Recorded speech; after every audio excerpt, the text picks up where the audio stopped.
morning. Good morning. Let me let more people in. Okay. Good morning. I'm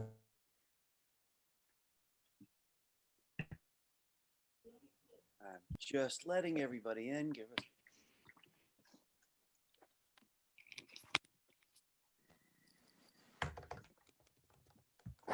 Almost all here. I think there'll probably be a straggler. Good morning, everybody. How are you today? Morning. I'm good. Good. Good. How are you? I'm doing well. You know, I have to say, for me, a good morning as a teacher is a morning where I start with illustration. You know, it's just one of the most fun subjects involving, digital tools and art. I just keep peeking at my waiting room to make sure no one's trapped in there. Um, some of you guys may see me again in the future. A number of my illustration students at FIT wind up joining me for a web design class, which is kind of an interesting thing because the web design class has almost nothing to do really with the Illustrator skills that we're learning. But I get a sort of crossover bridge.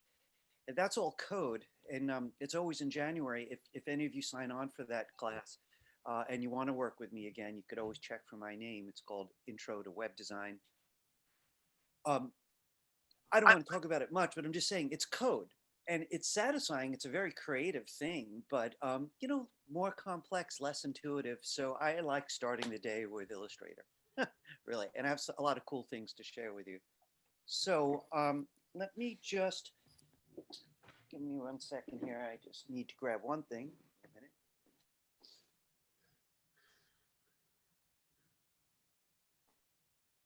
There we go. Did you hear about the Illustrator app that came out for iPads? No, I didn't. When was that? It's really good.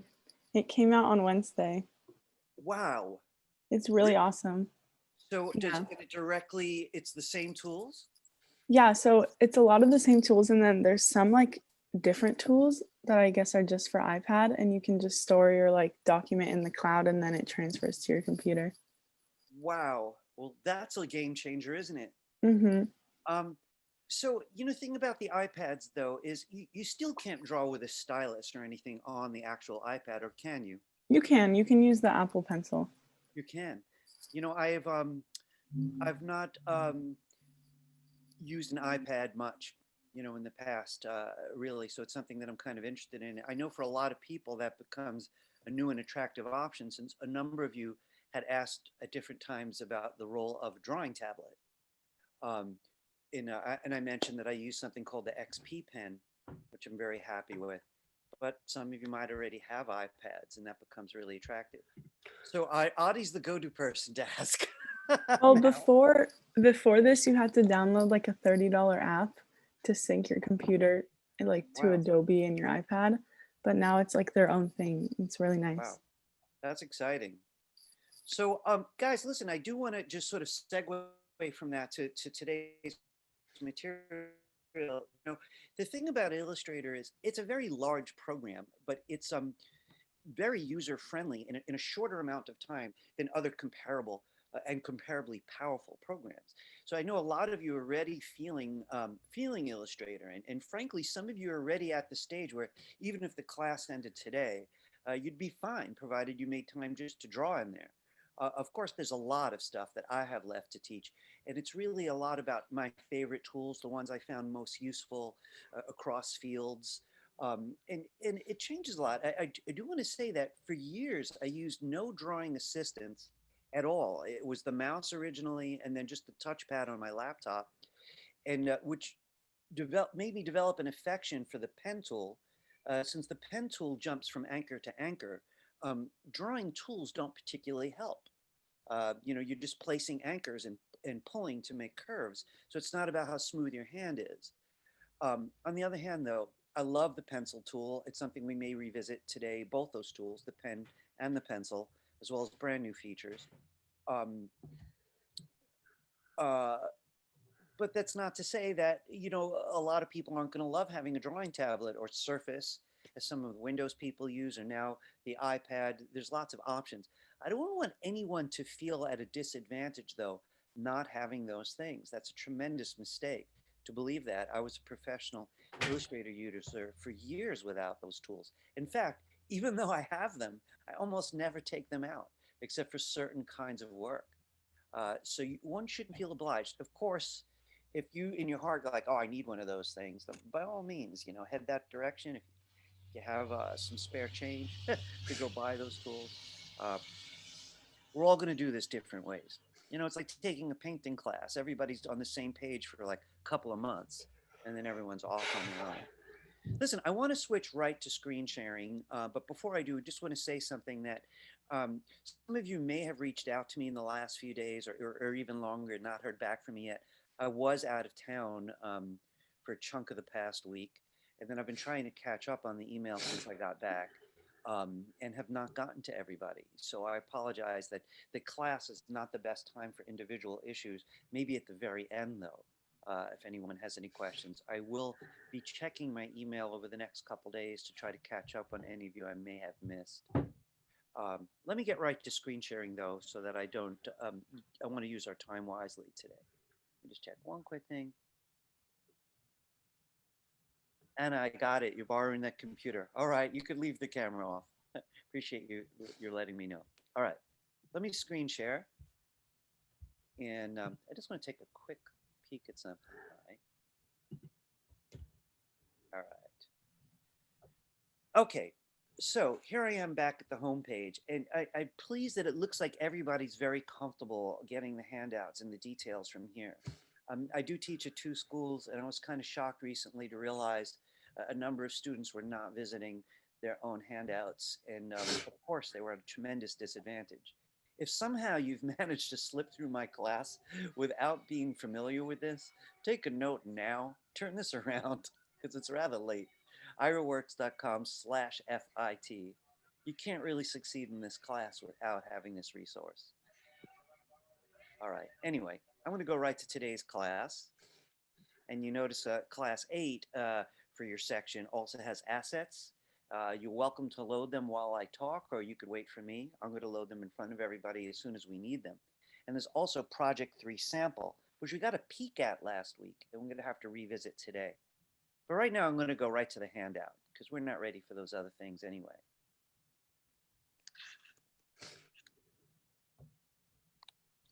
All right, just a couple quick reminders. You could always get the day's assets from the handout also, from the home page or here.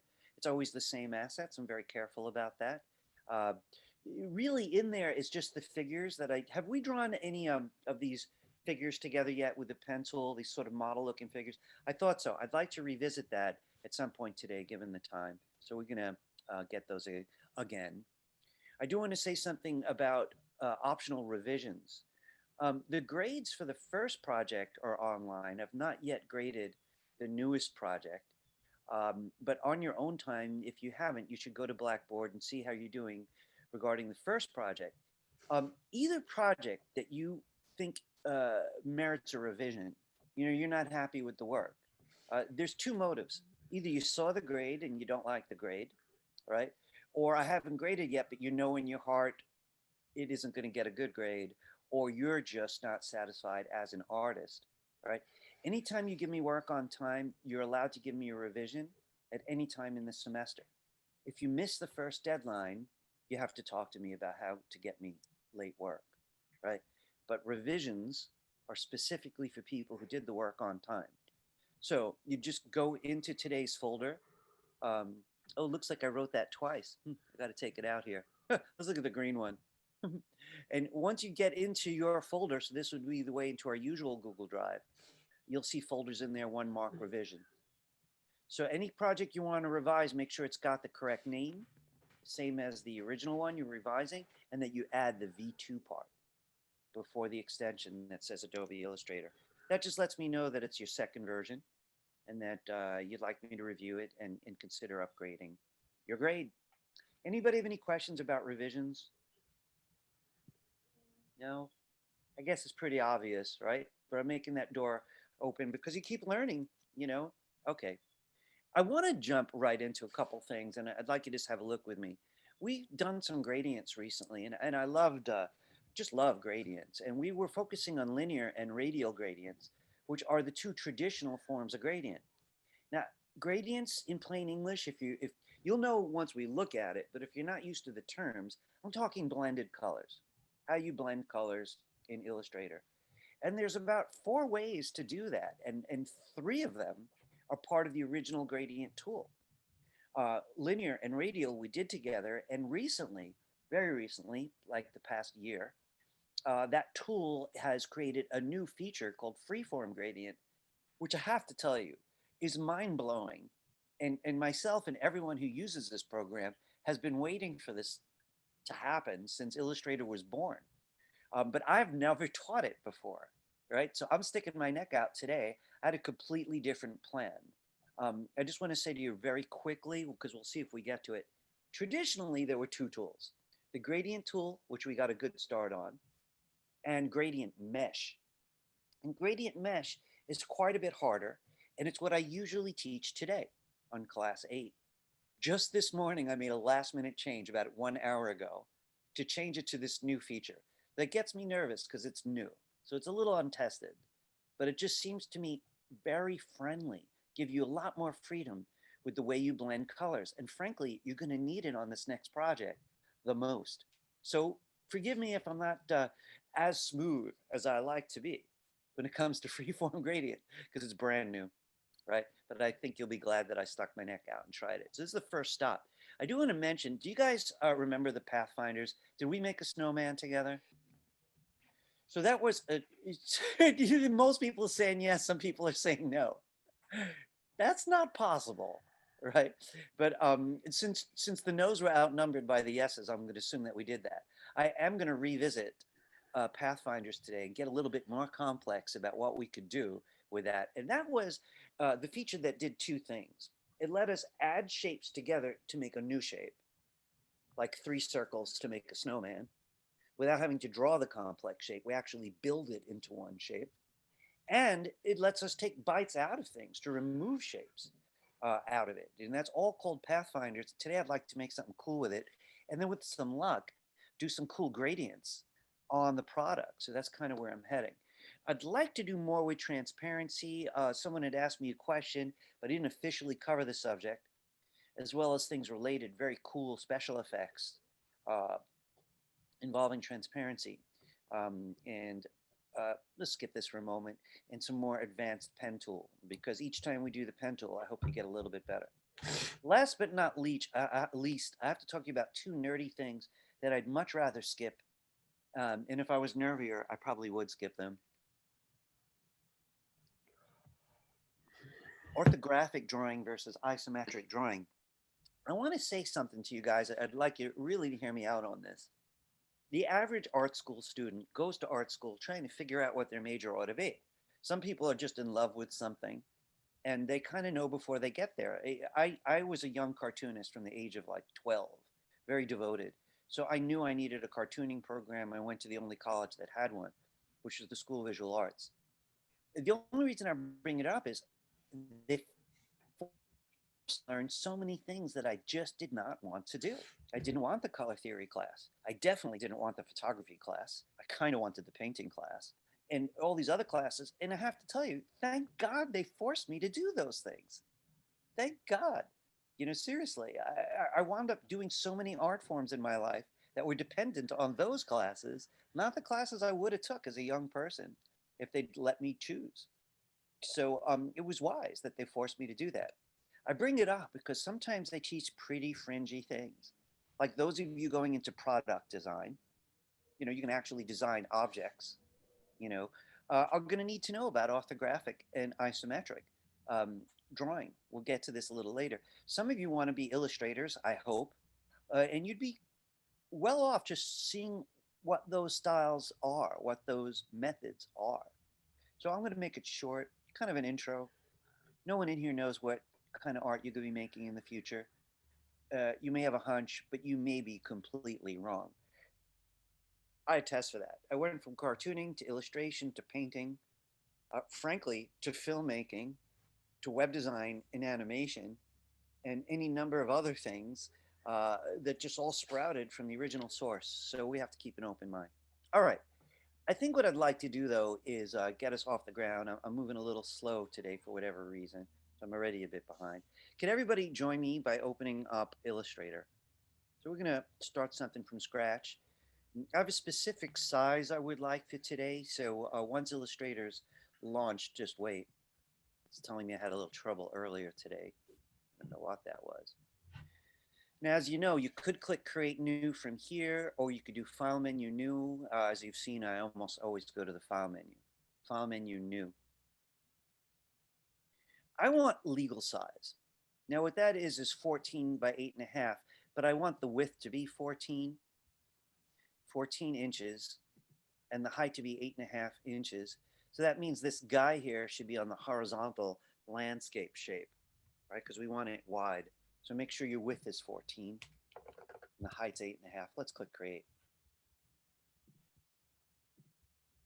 Now, while my first issue is, my first topic, I should say, is gradients, color blends, we're going to need to draw something, and I'm going to come back to the pencil tool for a couple minutes.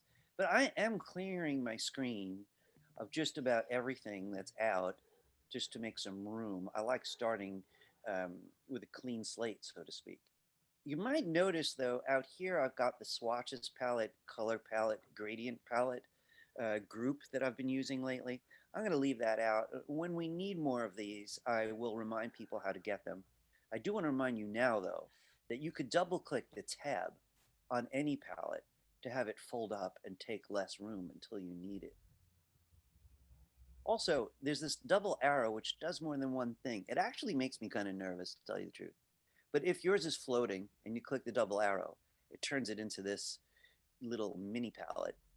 And click that tiny double arrow to open it up. All right, let's get to what's more important. Can everyone find your pencil tool? I want to mention a couple things about that. The pencil tool does use the letter N to help you find it, right? So if you can't find it, if you just don't see it, tap N on your keyboard and it should go right to the pencil tool. I believe I showed you all how to ask the tool to help you make smoother lines. Have I shown you that? Now, I have the feeling a lot of people forgot it because I've shown you so many things, right? So let's just get this out of the way. We're going to need it today. I'd like you to go to the pencil tool on the toolbar now that you've found it and double click it. So a lot of these tools have options. You could double click any of them to see if they have options. The option I want you to look at right now is just this one called Fidelity. Fidelity means total accuracy. So if this was all the way on the left and you have a shaky hand, you get a shaky line. If it was all the way on the right, it would always be smooth. I'm going to ask you to set it to 3/4 smooth and click OK. Now, what I need from you, hear this out, is a simple profile. I don't want eyes, nose. I just want the contour of a profile. And it has to be closed. So that means you're going to have to close the neck up somewhere. I want a closed shape, nothing open to the page. So here's one way to start. I'm coming up someone's back, and I could let go when I need to breathe. And then just start right there again. And that little slash means it's continuing, so I don't have to worry about them being separate lines. I'm coming up around the person's head. And if it's lousy, I'm just going to accept that at first. Now I'm heading into the nose. And you could stop anytime you want. I'm glad that it let me get that corner for the nose. If I'd set it to all the way smooth, it probably would have forced a round nose on me. I'm heading down toward the top lip, a bit of a bottom lip, and that little curve before the chin.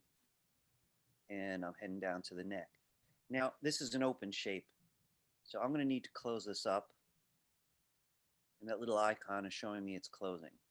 And it smoothed my shape other than he got gonked on the head here on the top. So now that it's closed, what I want to do is make some corrections. So I want to remind you that the pencil tool can correct any selected object, anything. You could have drawn it with the rectangle tool or the pen tool. But to correct it, you go to the path itself, not an anchor, preferably in between anchors. Start there, make a small correction and return to the path. And you can make as many changes as you need. And if your changes are big, it might get confused. So I recommend smaller changes. Once you've got a shape you like, this guy's got a way thick neck.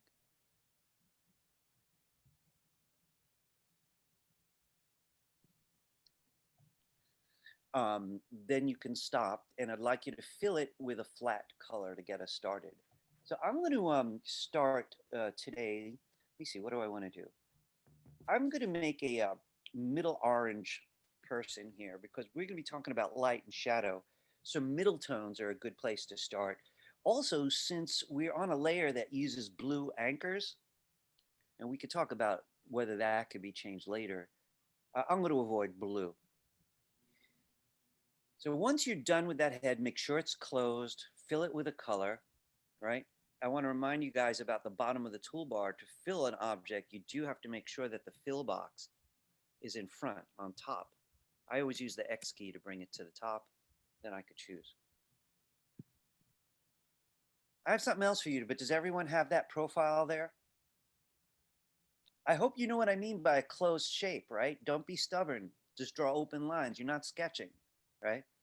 Okay, so I'm also going to take attendance real quickly. Give me a moment. My screenshot attendance technique. There we go. All right. So if you've got your shape and it's filled with a color, I'd like you to switch to the black arrow because I'd like you to find a shape that allows for 6 of these on the stage. So I'm making this guy smaller so I could fit 6 of them. So the black arrow is great for scaling. And once you've got them in position, remember option dragging? So any of the arrow tools can do this, but I'm using the black arrow and I'm going to option drag another head and another. I'm giving them some breathing room so I can get around. And I'm making myself another row.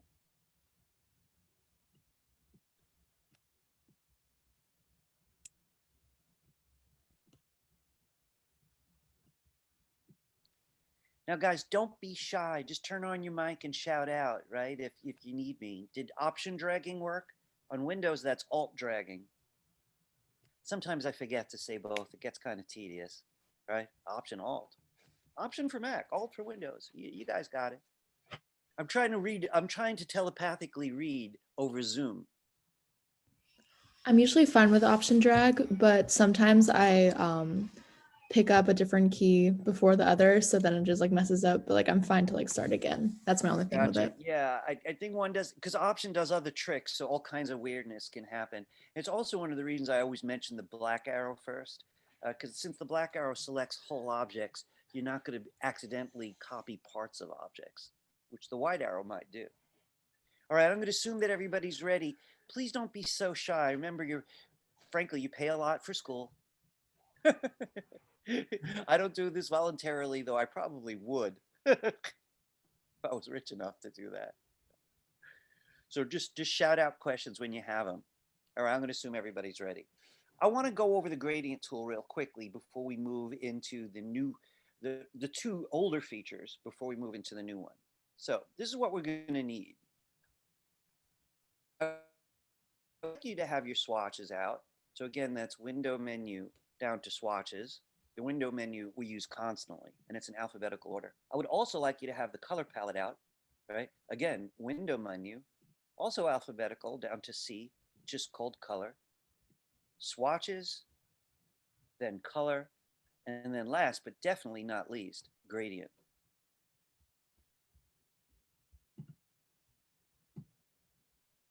I'd like you to select the first object. Now, the question of how to start a gradient is an interesting one. Before you join me, though, could you look at this? I want to mention something. A lot of tutorials say to do this. Don't do it yet. I just want to make a point. They say get the gradient tool from the toolbar and click on the object. Now, I want to add something. Yeah, why not? Let's just do this together. Select one of your heads. Find the gradient tool on the toolbar. The letter G will help you find it if you can't, right? And then just make sure your fill box is in front. Usually when we're talking about blends, we're talking about the fill, not the stroke around an object. So bring the fill box to the front and then simply click right inside your object. Now, yeah, it started a gradient and that's okay. There's one reason why I'm not sure I like this method, and I want to show you exactly what that is, right? So once you've done that, you see a black and white gradient, and you also see these large circles, a white one on the left and a black one on the right. And sure enough, those are the colors of the gradient. Could you double click the white one? Now, the thing that I don't like about this is it's showing me one color slider. So I want to draw your attention to something. On the left, right, once you've double clicked a color stop, you could choose the sliders. That's just like the color palette. I want to prove it, right? It looks just like this one. But you could also click this. It's a swatches palette. And yes, indeed, it looks just like this one, right? Or the eyedropper. We could actually borrow a color from something else. That's not what I want. So I'm going to double click it again, right? Now I want to say something. Since it gave us by default a black and white gradient, this is my big complaint about it, right? You usually want Cmyk, all 4 sliders, right? And you have to come here to switch it. You see there's a tiny menu in the top right? So you'd have to switch to Cmyk here. If you can remember that, you could use this method.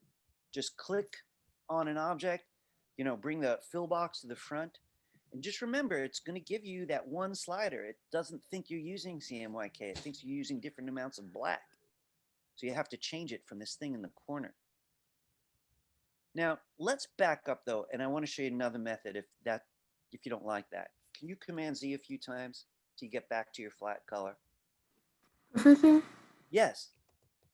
I don't know why I use the PC, the Windows, and I click on the gradient swatch and I don't see the 3 lines. You don't see the slider? No, the 3 lines. It's on the swatch, the gradient swatch. Could you just repeat, what is it that you don't see? I open the gradient and the color, the swatch, and I don't see the 3 lines. It's on the top right. Does anyone understand the question better than I am? Maybe you can I help. think she's talking about the 3 lines on the top right. Okay, gotcha. So you're saying that when you click inside here, right, you get this, right, Levi? Mhm. Then when you double click one of the colors, Mhm. right, you don't see this in the top right corner? Yeah. Really? Yeah. Okay, we're going to have to work around it. So you're going to need this other method, because I have no idea why that would be hidden. It's on every palette, So you know what? Let's try this, Levi. Maybe this will work better for you. So don't double click it. Click it once. Go to the color palette here, right? And I'm hoping you open the color palette. Do you see the 3 lines there? Yeah. Great. We found a fix. Yeah. Then switch it to Cmyk there. Yeah, I got it. Yes. All right. Now I just want to say, if that's annoying, and it kind of is, right? I want to show you the other option. Command Z a couple times. Again, I want to get back to the flat color. The other method would be this. Don't use the gradient tool yet. Go right to your swatches and pick one of the few gradients that are there. This yellow-orange one is all Cmyk, right? So again, like that one has some small problems in that it has too many colors. So if you do like that method, this is what I would do. I would start with the yellow-orange one, because there's only a few there and they each have a problem. This is the only one that's very straightforward. But then you'd pluck off the colors in the middle. So I'm going to this color and I'm pulling down. I'm going to this one and I'm pulling down. I'm going to this one, I'm pulling down. And I'm just using the one on the left and the one on the right.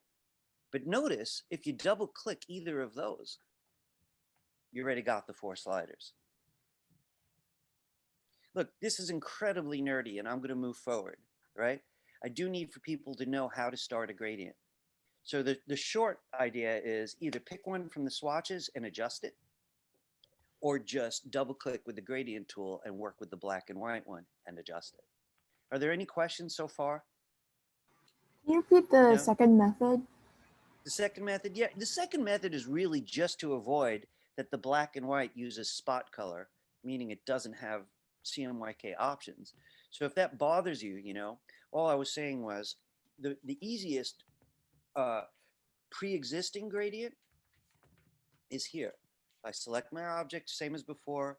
I make sure the fill box is in front, same as before. But I come over here to the swatches palette, which by default has this yellow-orange gradient, right? So at that point, I can get my gradient tool in, hang on a second there, right? And you'll see that it has extra color stops. I would drag them off. Don't be at the mercy of that. You only need 2 in many cases. And then after that, you just make your own choice. Double click a color stop. At this stage, it's the same with either technique. Okay, got it. Thank you. Got it? You're welcome. Okay, now what I'd like you to do with me then is I want you to go to the next, get your black arrow, choose the next head. And I want you to make a 2-color gradient now. You could use either of those methods. You could either click on it with the gradient tool, make sure the fill box is in front, and then click on it with the gradient tool. Or you can go right to that yellow-orange gradient and adjust it. 6 in one, half a dozen in the other, my mother always used to say. Choice is yours, in other words.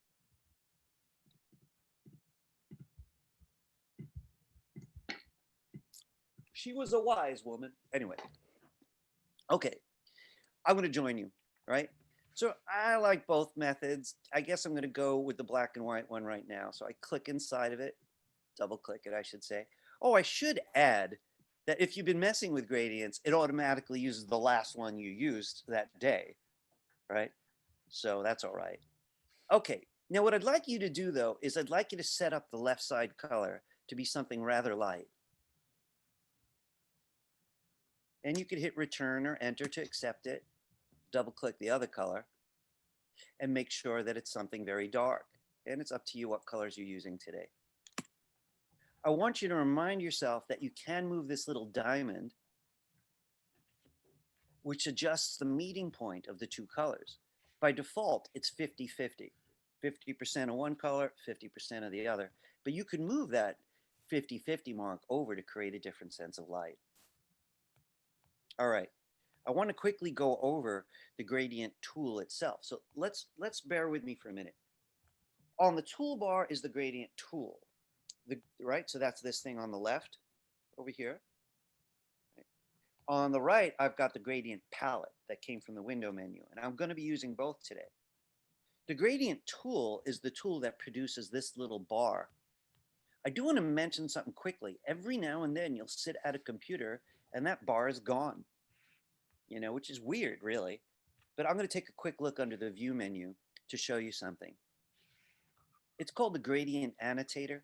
So if somebody hits this by accident, you're like, hey, where's my gradient bar? You know, that stinks, really. So I'm going back to the view menu and I'm going to turn it back on. Show gradient annotator. Why? Well, maybe you want to change the light source. Remember this? You press and drag so that you could change where the light's coming from. So if the light's behind this guy, it would look like that. Right? If the light was right above his head, it would look like that. Depends. If he's looking on his computer, it's probably going to look like that. You know, except for probably be kind of bluish back there. You know, go the other way around. I'm going to Command Z that. I don't really like it. So you could tell if you drag a short distance, it doesn't look too blended. If you drag a longer distance, it's much smoother. All right. Now, folks, we're about to move forward radically, right? Are you comfortable with that so far? You know something? I hate teachers that say, well, look it up, you know, or go to YouTube. But in the interest of time, right, I could only review so much. So I'm going to say, hey, look it up. No, if you need to, they're amazing short YouTube videos on the gradient tool, right? So it's very easy to search, right? Also, there'll be my own YouTube video by later today, right? I want to point out something, though. What's up with the gradient palette, which we've hardly used? We keep using the gradient tool from the toolbar, but what's this thing on the right? Well, the first thing that I want to point out, and this is going to be a big player today, is the gradient palette. So again, if you don't have it out, this palette right here, you have to go to the window menu and get it now. Window menu, gradient. Because really, you know, it has some cool features that I'd like to point out. The gradient palette by default says type linear. Now, if you go to the next box over, it says radial. So these three little buttons on the gradient palette. By the way, they may be up here too on the top of the screen, right? This is called the control bar. And the control bar often repeats different features as you move about your file. But anyway, I'm using the gradient palette. So let's move over to radial. So you can see the profile actually looks rather interesting with radial also, right? It's not linear. And linear is the way it sounds. It's perfectly straight gradient linear, right? Radial is round, you know, and the first color becomes the middle. So now that we switch to radial, how would that affect the light source? Well, I would ignore this bar and draw my own. Say, okay, if I want the light coming from in front and above, I'd press here. And then I'll drag to see how it emerges. Here's a small light source, right? Rather dramatic, walking around in the dark. I could drag a whole new one and make a very kind of different look. So one thing that I felt like I didn't really stress enough in the past was that you could move back and forth from linear to radial, and it's really not obvious. Even when we made the urn, this bowl thing last time we worked with the gradient tool, I usually prefer linear on that one, even though it's a round object. But not always. The choice is yours. Anybody have any questions about the difference between linear and radial? So let's go over some other things this time in the radial before we move into the new flavor, which is kind of mind-blowing, and I know you're going to love it. I'm going to zoom in a bit. Hang on a second there.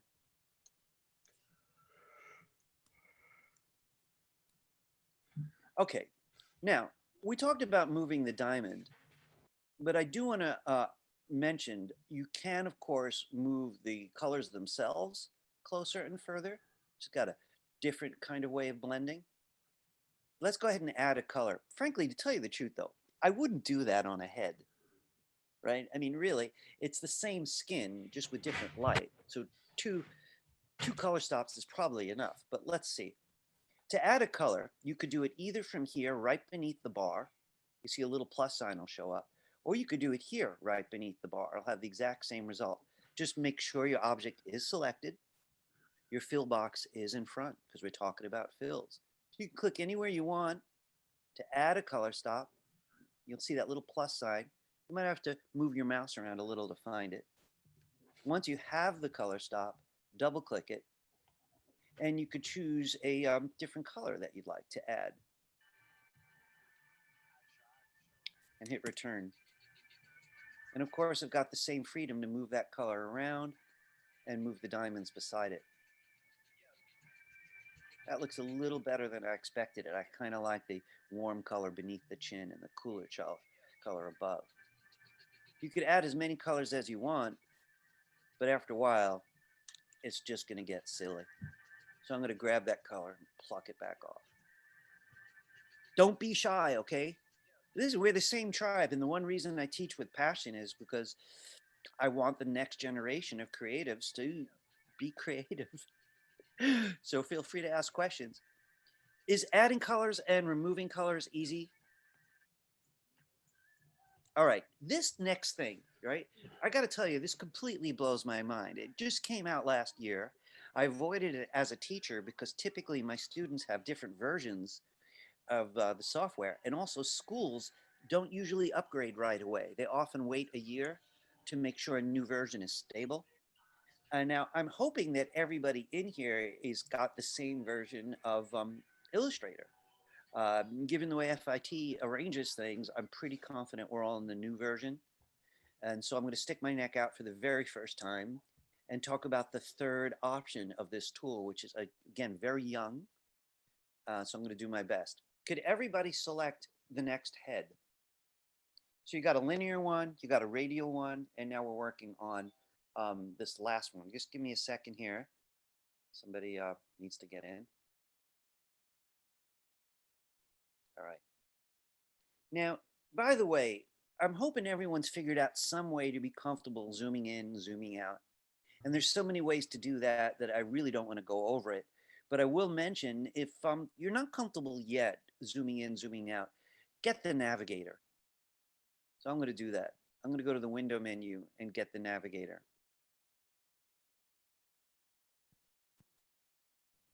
So I'm going to zoom in with this little mountain range and then drag this box over to the head that I'm interested in.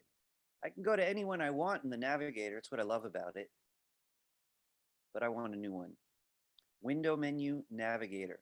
Zoom in with the big mountain, zoom out with the small mountain. Grab the red box. All right, make sure to have selected this object, right, which already has a color in it. And I want to show you something, right? If you take a look at the gradient palette, I want to be the guinea pig for a minute. All right, so I am going to need the gradient tool first. Oops, give me a second. I just want to back up a second. My computer took a little nap. I'm getting the gradient tool. I'm making sure the fill box is in front, and I'm going to click inside the gradient. Now, before we go further, I want to point out that yes, it's using the last gradient you used, but you know how to change those colors. You know how to pluck colors off and add colors. So it really doesn't matter which gradient it starts with all that much. But what does matter is we're switching into the third type, Freeform Gradient. So right away, after you see your gradient, so let me back up. You selected it, you got your gradient tool from the toolbar and you double clicked, right? It gave you the last gradient you used. Could you come over to the gradient palette and notice we tried linear first. We moved on to radial.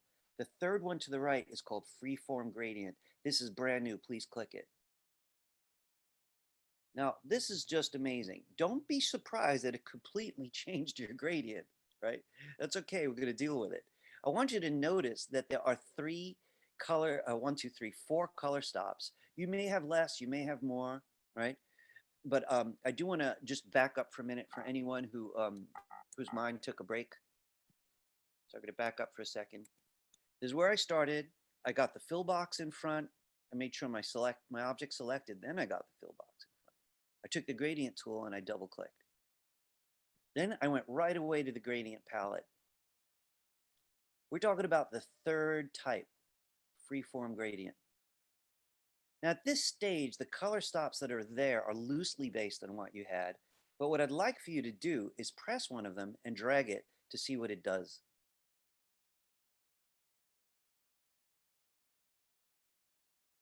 Now, any of the ones you have can be moved. Now, this does so much, but wow. Just wow. That's all I have to say about this, right? So, the first step then is moving them, as I said. Now, what about changing their color? So what I'd like you to do is this. I would like you to set up a few of these in these locations. I want one kind of on the upper forehead. I want one toward the front of the nose. I'm talking about the front of the face now, right? Upper forehead, front of the nose, maybe one near the chin. I want some in the back, maybe three toward the back of the head, one here, maybe one by the nape of the neck. How do I add them? Well, since you just chose Freeform Gradient, it knows you want to add points. So I'm just going to click here. And then I'm going to click here. Now I'm going to change those colors in a minute, but my first point that I want, the first 2 points is you could move the existing points at will. You could add points by just clicking, right? Don't get carried away because the more colors you add, the more complex the shape, right? So there may be cases where you need a lot of them, but you should try to simplify as much as possible. Fewer points may be better. All right. Now, if you put on too many, just click one you don't want and press delete. So you click to add, you select one and press delete to get rid of it. All right, let's change our colors. I'd like you to choose a point, right? And the front of the head's going to be light, the back's going to be dark. You want to imagine the color of this person. And by the way, I do not mind if they're Martian. So I think I'm going to make a purple person. Actually, do I? I'm going to stick with a yellow person. I have motives, right? So I'm going to go to this one and click it. If you double click it, hey, bravo, it's the color sliders. Now I want to remind everybody, Lee Y saw the advantage of having two ways to do this. She needed something, one didn't do it, so she used the other. You can go either of two ways. Hang on a second here. You could double click here, or you could click once and go right to the swatches or to the color palette here. I find it convenient that it just lets me double click. So instead of clicking once and using these floating palettes, I'm going to double click right here. Give me 1 second. Someone's having a hard time getting in.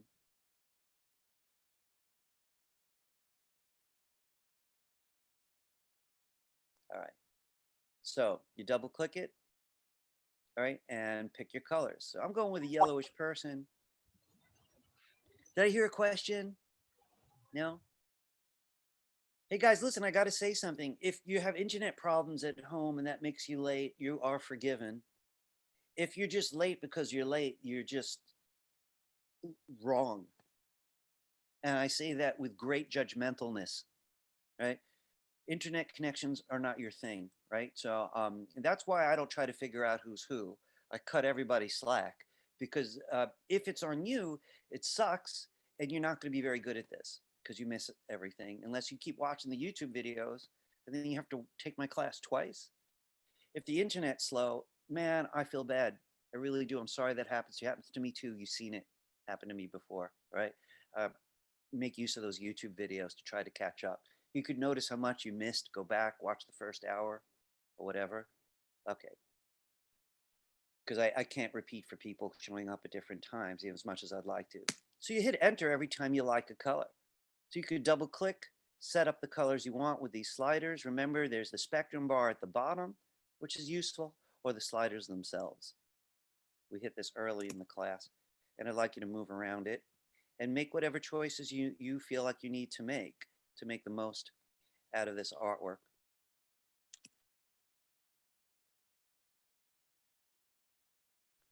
I noticed that I draw a lot of bald people. I'd have to draw the hair as a separate shape, you know, on top. This is looking pretty good. The bottom there is a little dismal.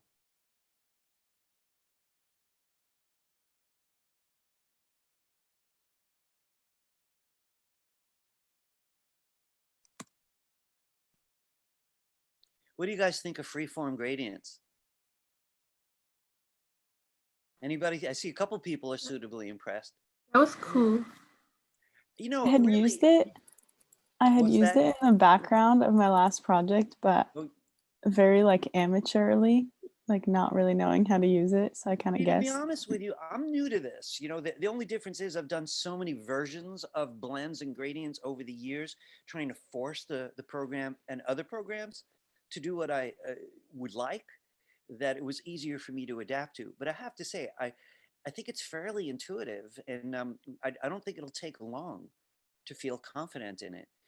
The tool I usually teach today is significantly harder, and I have to figure out whether we even need it anymore. It's called Gradient Mesh. It's a tool that I've grown to love. But I just have to say, when I started Illustrator, there was only linear and radial.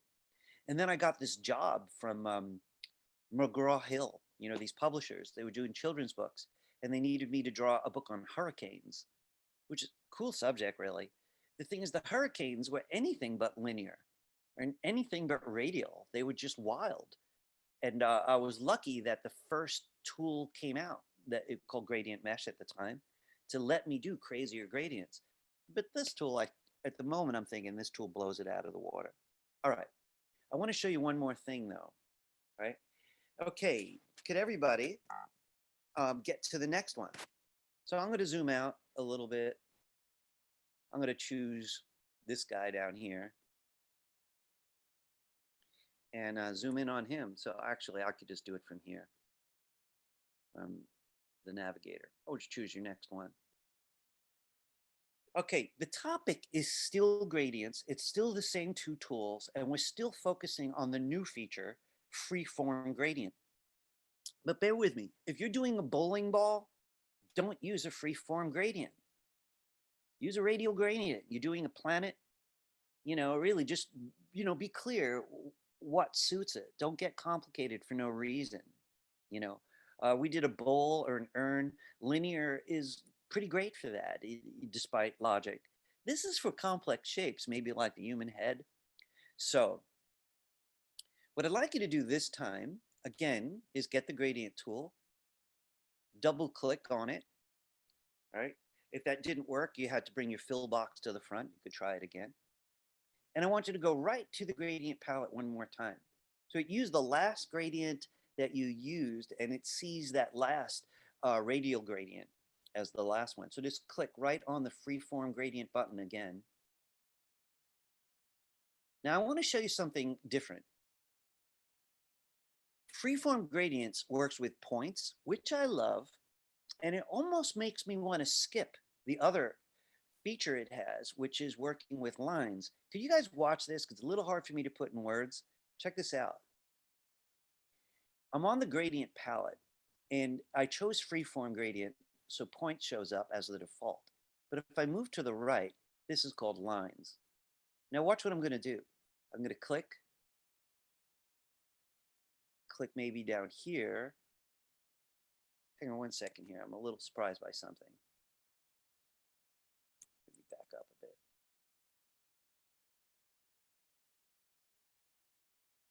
There we go. By the time I get to a third point, it starts to curve.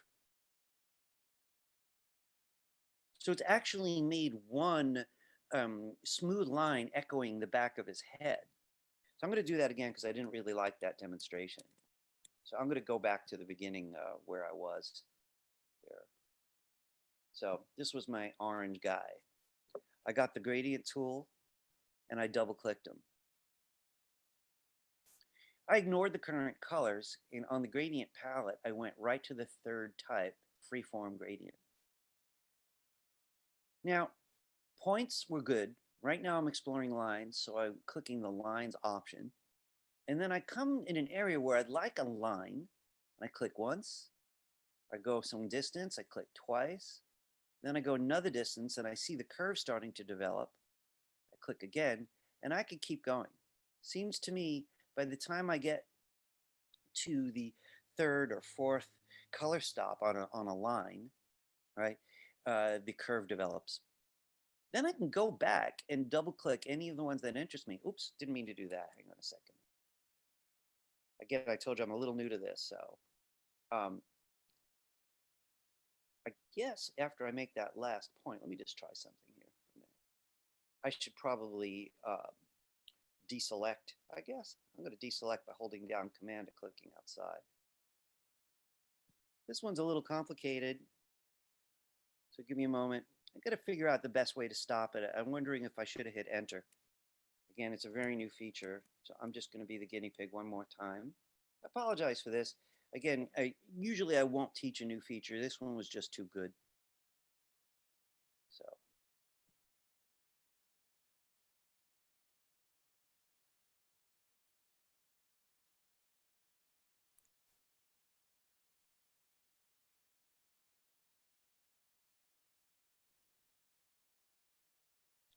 I'm going to hit Enter to see if that ends that line. All right, Enter was the best way to stop it. Now I'm going to go back and double click to set my colors up. This is going to take a little bit more effort, I could see. All right, I want to support it. I just want to end it. Now, this might take a little, the linear gradient is definitely harder. I'm going to spend a little time with it, so maybe I could do a little upgrade of this lesson next time. I'm going to double click each of these colors and pick some colors to make my point.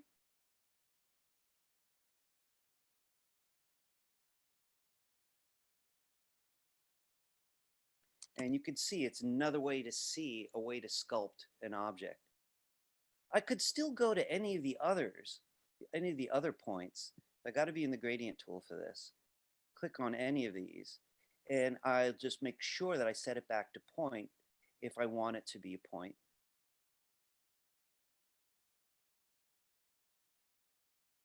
And when I make a new one, I could at any point set it to line and create a line. So folks, I just want to say something. I don't know if you have any luck with the linear ones. And again, it's something I'm going to have to spend some more time with. If you're feeling in any way confused by that, you could stay with points for now, right? Because it gets a very similar effect, right? I do want to mention just a couple little things though. You're still in the gradient tool. You still have the fill box in front. You can click on any of the original points, right? And if it's not clear which it is, or it still says lines here, you can go back to points to make sure that it behaves that way. I'm going to click it again. All right, there it is on points. And I just want to mention something about those. They have this black dot, which lets you expand the amount of color. They will stop if they hit any of the linear ones.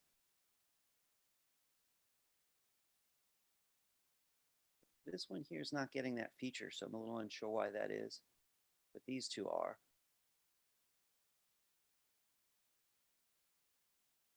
This one's a little mysterious, but the others are, so you could expand it or not.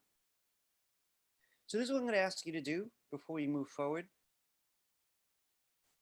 I'd like you to get to that last head or the next head. Just get a fresh start. All right, choose one, select it, make sure the fill box is in front. Make sure the fill box is in front, get the gradient tool, and double click inside. All right. Remember, if you want to play with freeform gradient, you have to leave linear, you have to leave radial, and you have to click the third type. Now, again, points versus lines. I'm going to say start with points, get to know them first. So you can move the points that are already there. You could add points of your own. Whenever you're ready to add colors to them, I suggest double clicking them. And you could use sliders, you could use swatches. And those are the two that I'd recommend. I'm sticking with sliders mostly today. And remember, we're not making like psychedelic random shapes here. We're actually trying to describe a form. I don't mind if the colors are, you know, fantastic, you know, fantasy colors, you know, but I do want you to think in terms of modeling a shape, you know, creating the sense of a third dimension.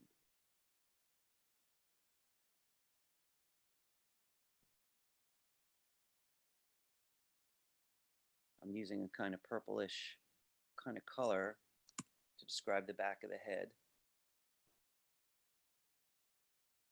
And frankly, you know, it's not so much about finding the realistic color. It's about finding the realistic tint or shade. How light or dark do you want it to be?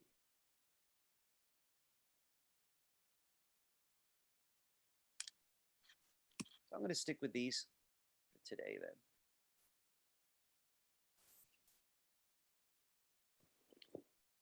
Any questions? So, you know, the one thing that I'm kind of concerned with, and maybe it's just trying to read people, I'm invading people's emotional privacy. But some of you have the same expression all the time. I mean, what would you look like in an earthquake? This is my earthquake face. And then what would you look like when you win $1 billion from a lotto ticket? That's the winning $1 billion face. So I have no idea if you're succeeding or not. I can't, listen, I'm not trying to ogle people into letting me know, but if you hate what I'm doing, could you cry right now so I know? No. All right. All right.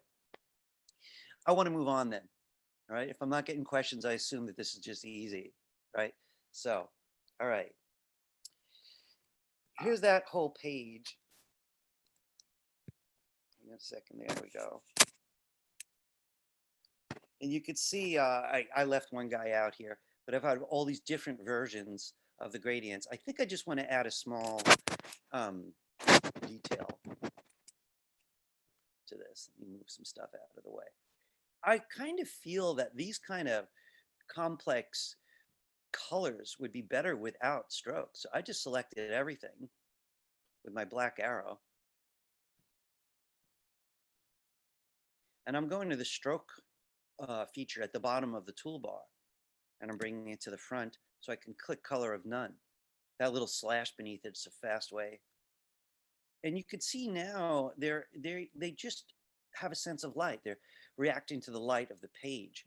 You've seen me do this a lot before, which is just pop backgrounds behind things. And that could be anything from a flat color,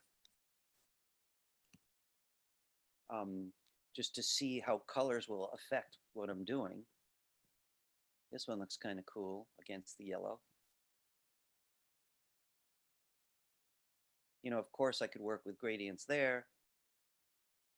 And, you know, the possibilities are endless.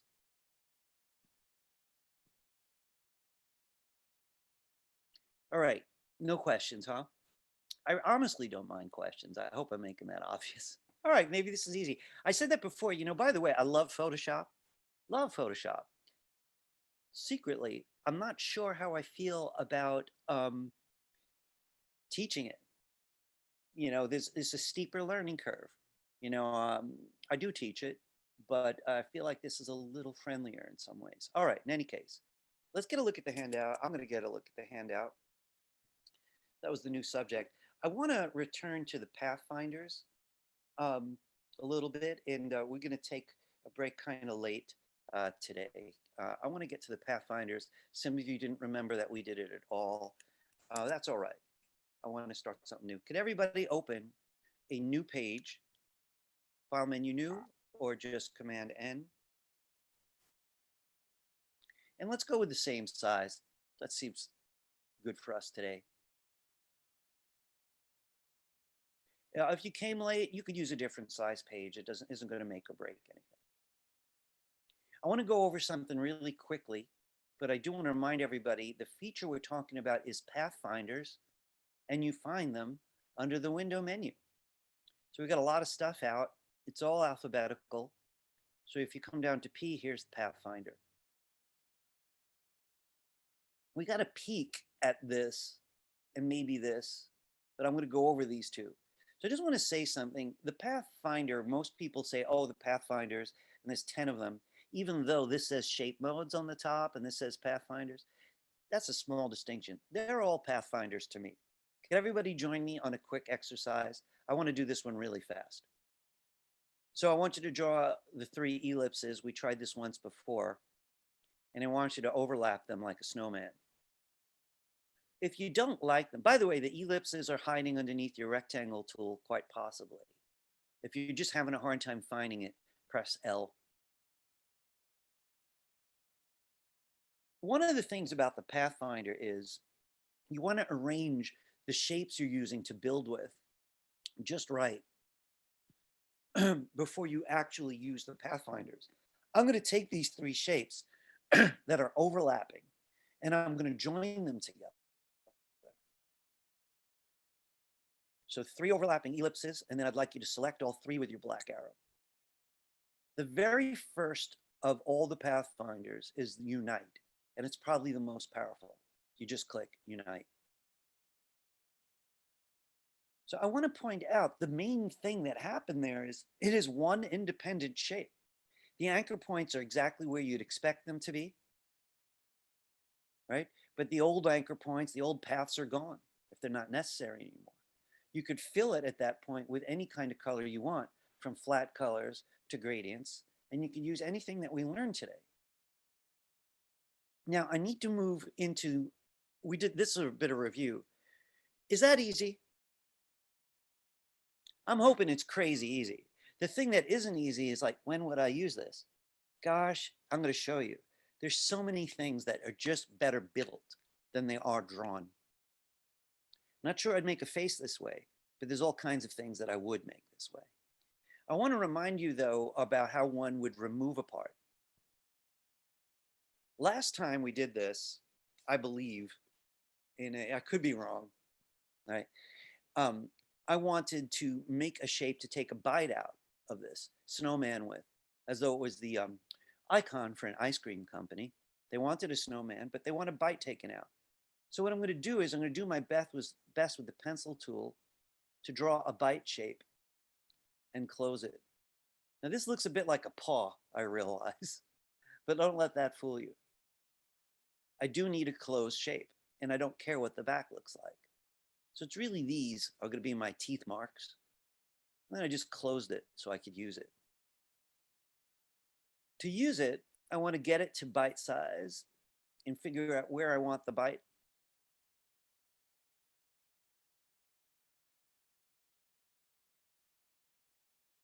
All right. I call this the cookie cutter, and it's something I do often. I'll draw a shape to cut something out of another object. And it's my other favorite Pathfinder. So you have to select both your shapes. So you could do it like that with the black arrow, or you could click one and hold down Shift and click the other. Make sure they're both selected, though. And then we're talking about the one underneath Unite. These are the two powerful ones. You could ignore the others for quite some time. But here's Unite, and this is Divide. We want Divide now.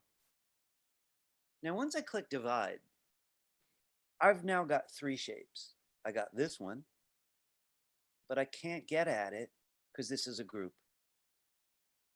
To get at it, you're going to need the white arrow.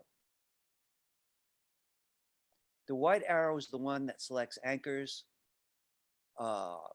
changes curves, and selects parts. It's actually called the direct selection tool because it directly selects parts. So I'm going to click in this one to show you. Oh, that's odd, right? I'm going to click in this one also to show you. And that's what I wanted, was the bite. So I'm going to delete these.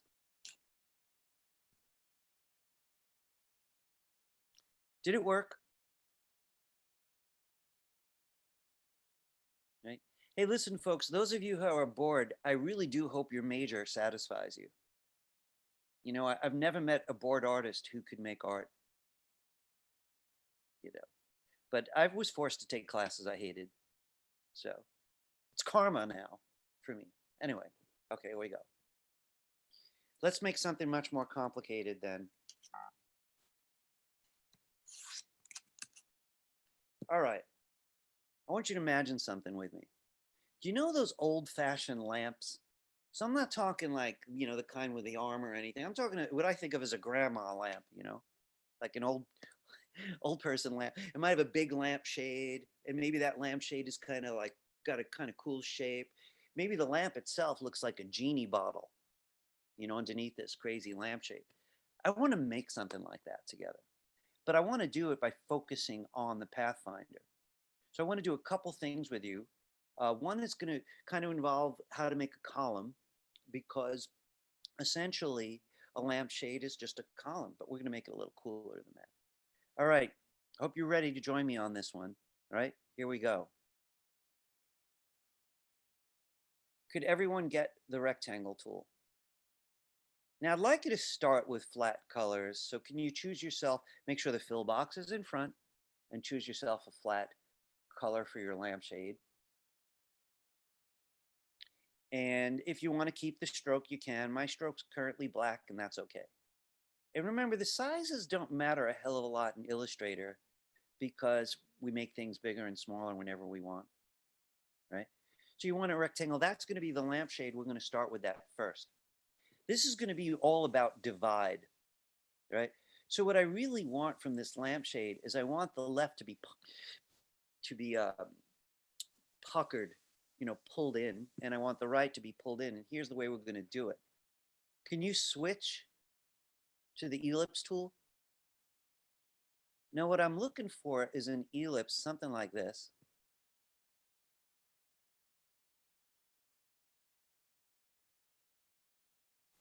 And I'm going to make mine black just so I can make a point. Could you imagine this green, this shape it is now? I'm going to use this to cut off the right side soon. So one thing I want to do before I go that far is play with that shape a bit to see, what I really want. It could look like this. Maybe it would be cool to have this flat part on top and bottom. In fact, I kind of like that. So I'm going to leave mine like this. Now, don't use the Pathfinder yet. The left side's going to have to be identical, right? So I want to set up the left side also, right? So I got my right side set. And now I'm in my black arrow and I'm going to option drag this straight across. A little guide should show up to help me keep it even. And I'm trying to really eyeball it and use whatever guides show up to make sure the two sides are kind of mirror images of each other. This green with the cool pucker is what I'm after. Option dragging, we've been using this since day one. On day one, we copied windows on the city we made that way.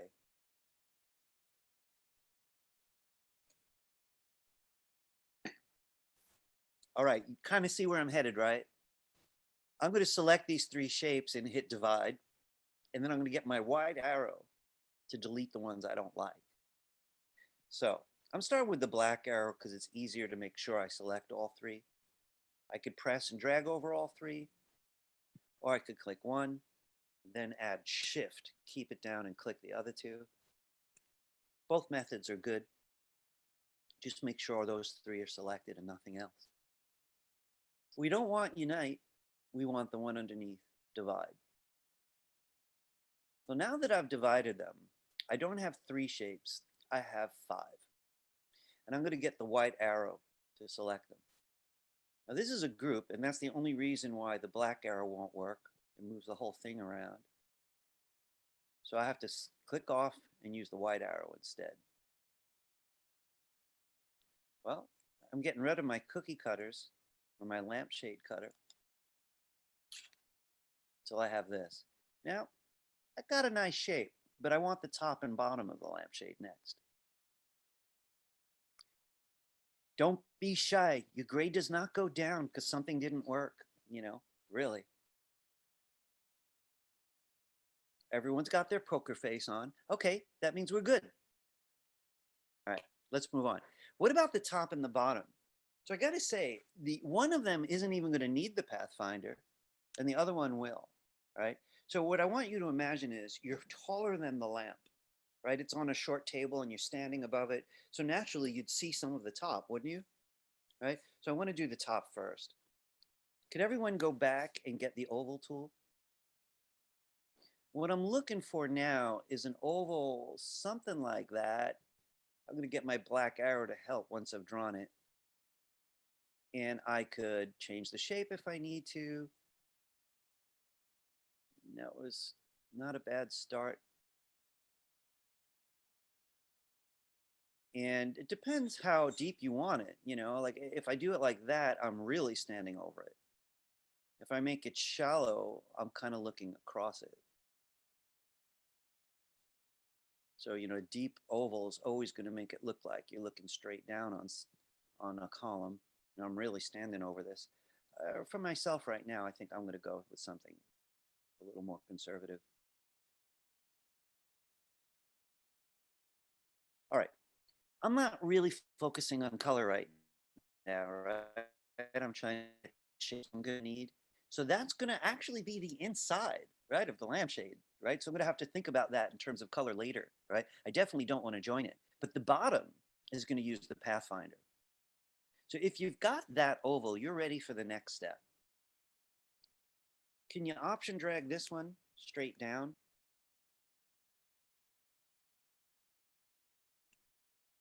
Now that's not right, but you can kind of sense that it's getting there, right?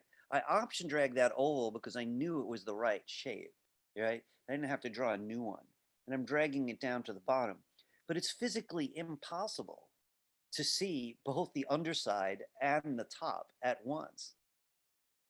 Really, we would need eyeballs on tentacles to move around to get 2 camera angles the way we're built. You can't see that. So what I really want to do is I'm gonna unite 2 out of these 3 shapes, right? We only have 3, so you want to be sure you know which ones you want to unite. And here we go. I want this one, not the one on top, and this one. So I'm going to hold down Shift and click it. Just these 2. When I have these 2, I'm going to use Unite because I'm joining them together. Here's the Unite button. Okay.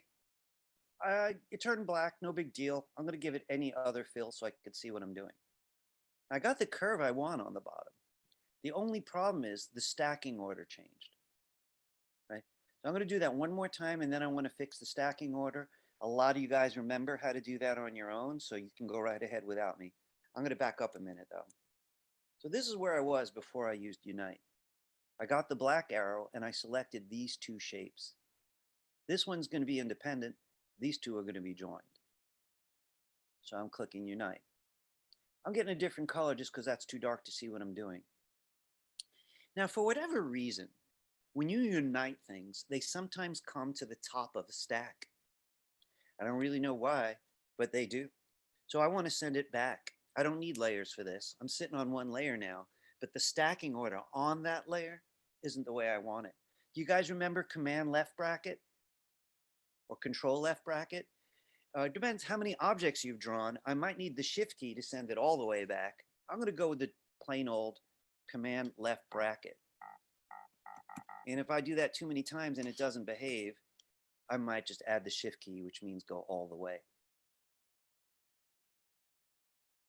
Remember, the brackets I'm talking about are the ones next to the letter P. Right? So Command left bracket means go back.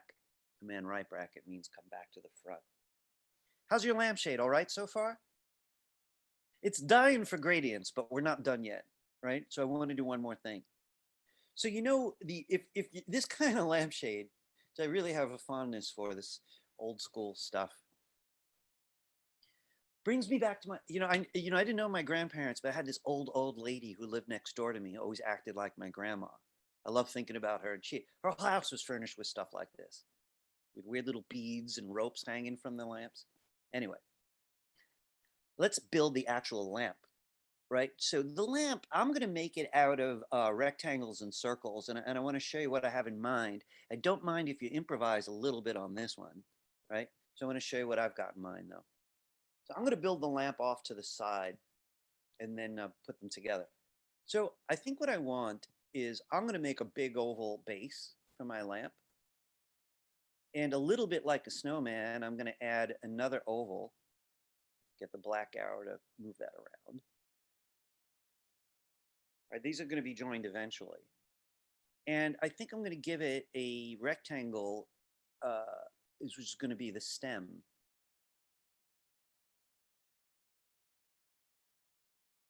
So I want to start just with uniting. Now, I just want to mention, yours doesn't have to be the same as mine, right? I'm just giving you ideas, right? A curvy thing, and then it has to come up to where the light bulb would typically be, right? So I'm just going with these 3 shapes to start. I might chisel out a little bit after I've united it. So once you've got your shapes, and we're going with very simple shapes, please select them. You can use the Pathfinder before you tell it what to operate on. So I made mine out of 2 ovals and 1 rectangle. All those tools are in one place. And then I selected them all with the black arrow. All right, this is Unite. So I'm going back to that Unite button. And I've got something kind of cool. And I'm going to put these together, but not yet. If it's still too simple, and I want a little bit more, creative construction there, I could take some pieces out. I want to show you something I've seen on lamps that I think I could imitate. I'm going to get the oval again, the ellipse tool, I should say. If I took out some shapes, something like that, let me zoom in.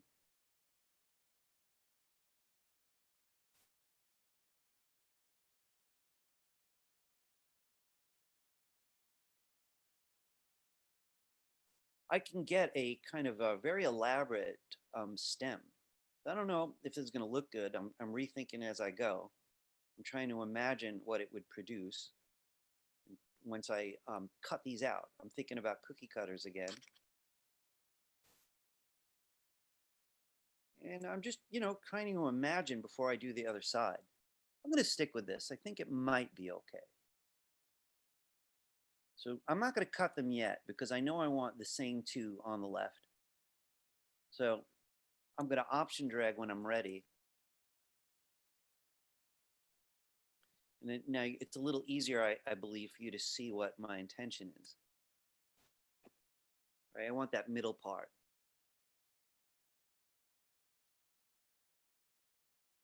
I don't need this guy.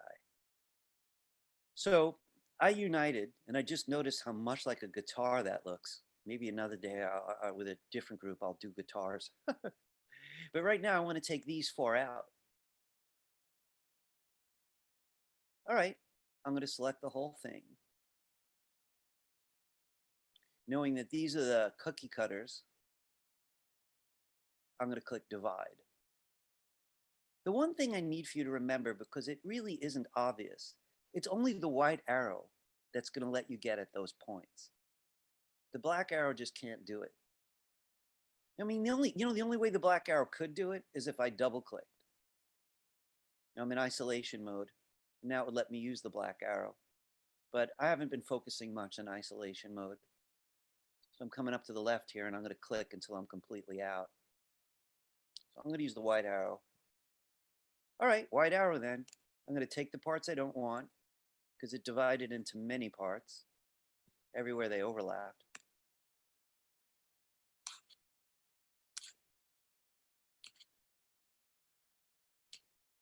Cool. I like it.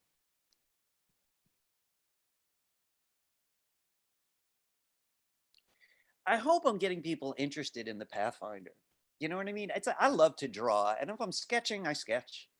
If I'm going to go all pen tool for something like this, I could draw this with the pen tool, but let's face it, that's kind of complicated, really. And can I do it with the pencil tool? I could if I wanted a looser look, but if I really wanted it to have this kind of like icon look or this industrial perfection, I'm going to need either Pathfinders or the pen tool or some combination. All right, let's get them together. So I want you to take your lamp, place it where you'd like to see it. It's all right if they overlap, right? And you could tell you're going to have to use send to back again. Whenever you're ready, you click it and command left bracket or command shift left bracket if necessary. I'm figuring out, finessing it a little bit.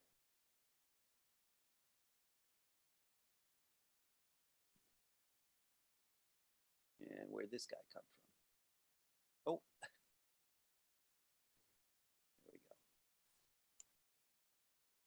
I'm going to select all and use my black arrow to get this down to a manageable size.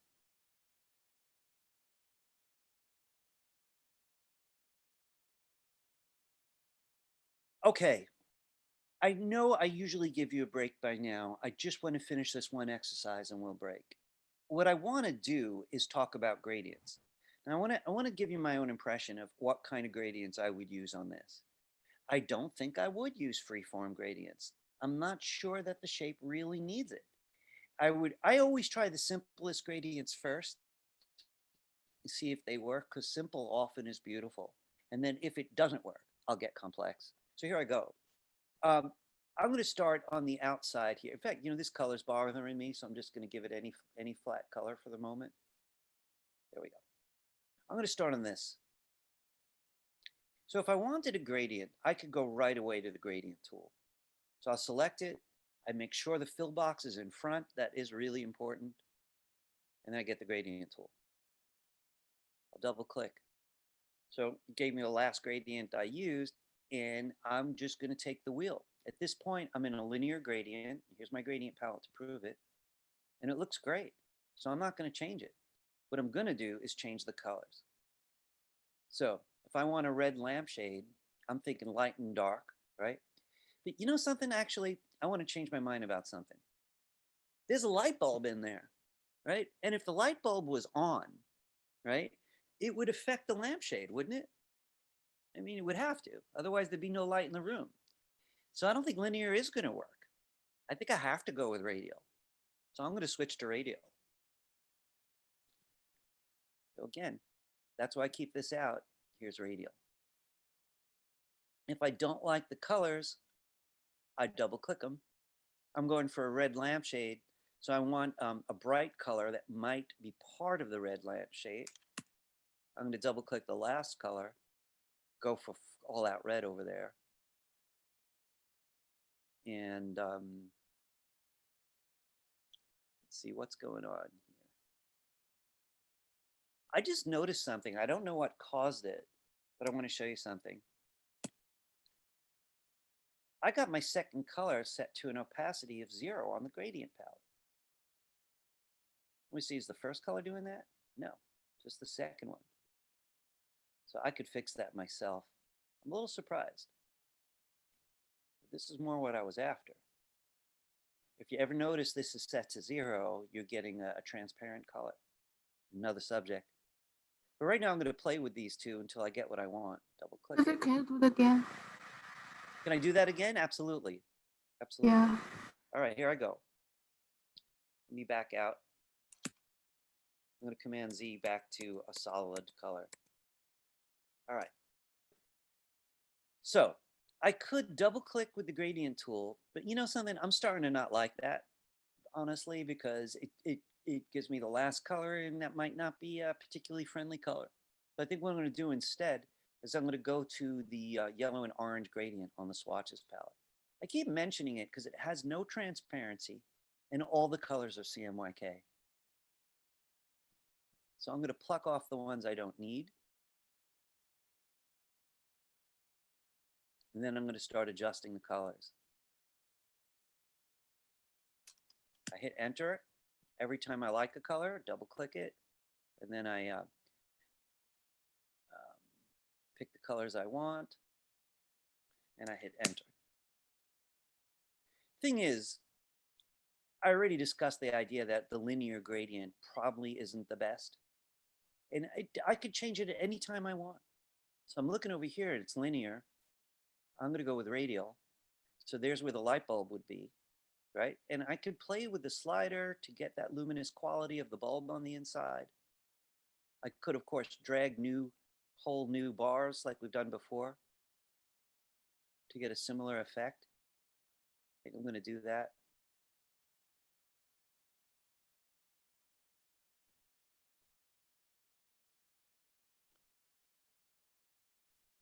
Until I like it.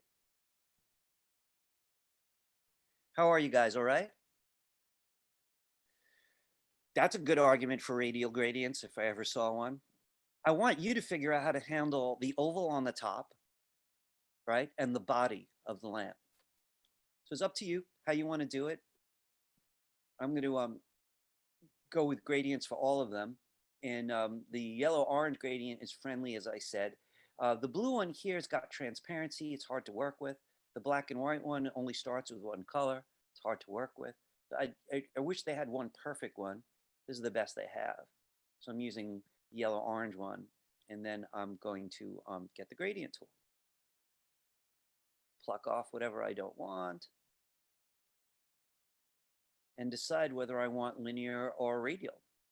Let's try out some radial again.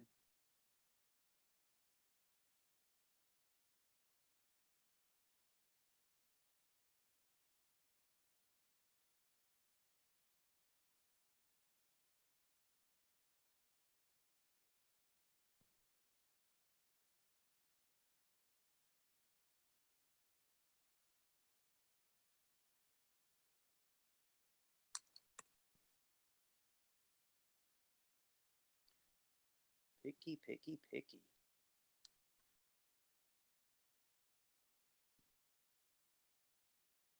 So I'm thinking out loud just to make the point, you know, that is definitely part of it. You don't always know what you want, really, do you?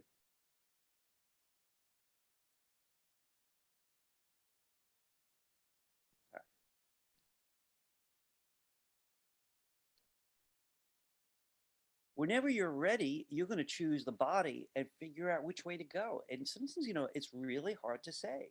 I'll start with that same gradient I've been using today. I might pluck off these colors because I do think they complicate it.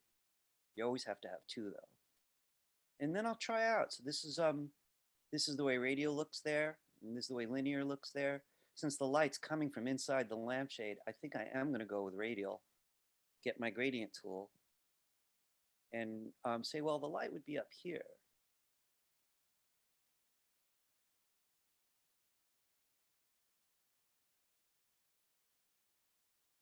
And I'm just going to adjust it until I get what I want. The diamond here is helping me out a lot, moving where the colors meet. I want to point out that what I'll do is I'll go step by step once we tried one object, two objects.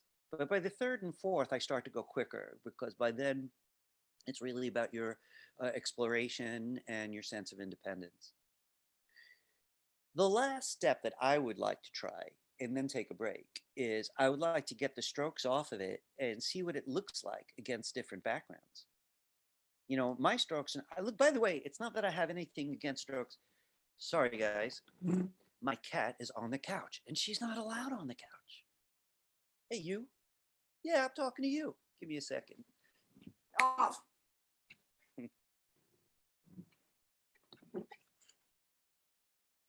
She's a furry hoodlum. Anyway, okay. So I'm going to do that. You could do them one at a time. You could select them all and bring the stroke box in the front. And, I could be playing with strokes today, but that's not on today's mission. That's something I really do want to get to. So I think I'm just going to stick close to the bar. I bring the stroke box to the front and click color of none. It lives on the bottom of the toolbar. It also lives on the swatches palette. So there it is with no color. It already looks so much better on the white background. But I'm going to see what it looks like with something else behind it. There it is with the same last gradient. It looks pretty great. But obviously there's infinite number of things that I can do with that gradient. I'll bring the fill box to the front if I care to work with it. And I could try all kinds of different things. Here's less light. Gosh, that is dramatic. More light. Lots of light. Sweet. I'm happy with it. Anybody have any questions for me before we take the break? So look, I want to just be very blunt. You could use Illustrator all with the pencil tool, and you'd just have to get a steady hand. You'd have to remember to close your objects. Sure, you could draw a mean lamp this way with the pencil tool. You can go all with the pen tool, and a lot of people do that. They just live the pen tool.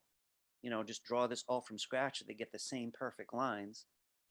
But the Pathfinder is often just a great asset, just a great way to create all kinds of common shapes. It's a nice thing to add. Also, we could see the power of gradients. And I want to tell you something. I love art made out of flat colors. Don't think I'm Mr. Blend. The style with Illustrator the last few years, if you remember the old Grubhub ads that were on the subway, that was all Illustrator. In fact, most of the food delivery companies, for some reason, had cartoons, or the Sleepy Mattress ads that were all over, also in Illustrator. They were mostly flat colors. So I'm not telling you always have to do gradient. I want you to have the power so you can make the choice and you can see what it's got going. All right, I'm going to give you guys a 15-minute break. It is now 10:45. I'm going to start right at 11. Some of you guys are late always, right? That's just not cool. I want to be clear, you won't last at a job for more than a week. The kind of jobs you guys get out of FIT involves people who are really on point, very motivated to be creative for someone else's sake, and largely for the sake of the team. No team likes the one player who comes late. It's like, oh yeah, guys, I know it's the 9th inning, but I got up late. Doesn't work, right? So anyway, I'll see you in 15 minutes, 11 o'clock, 14 minutes. I'll see you then, right? Enjoy the break. Bye.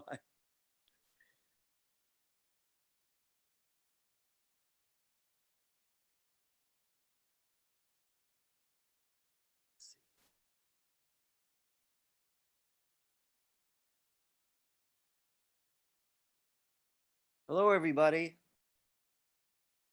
Hello? Hello, Hi. hello, hello.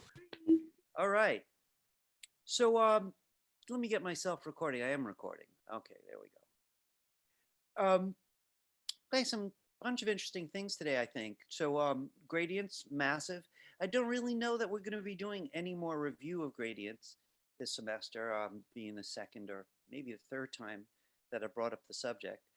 The freeform gradient option, though, is the newest, and that is mentioned on the handout. And that's the exact phrase you'd need if you want to look that particular one up, freeform gradient. It's a relatively new feature, and I'm loving it.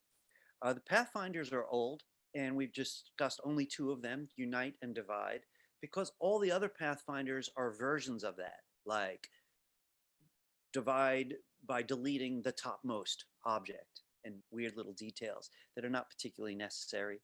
So I feel like the two we used are best. So I was looking at my own handout. Let me screen share with you for a moment. And give me a moment here just to move some stuff around.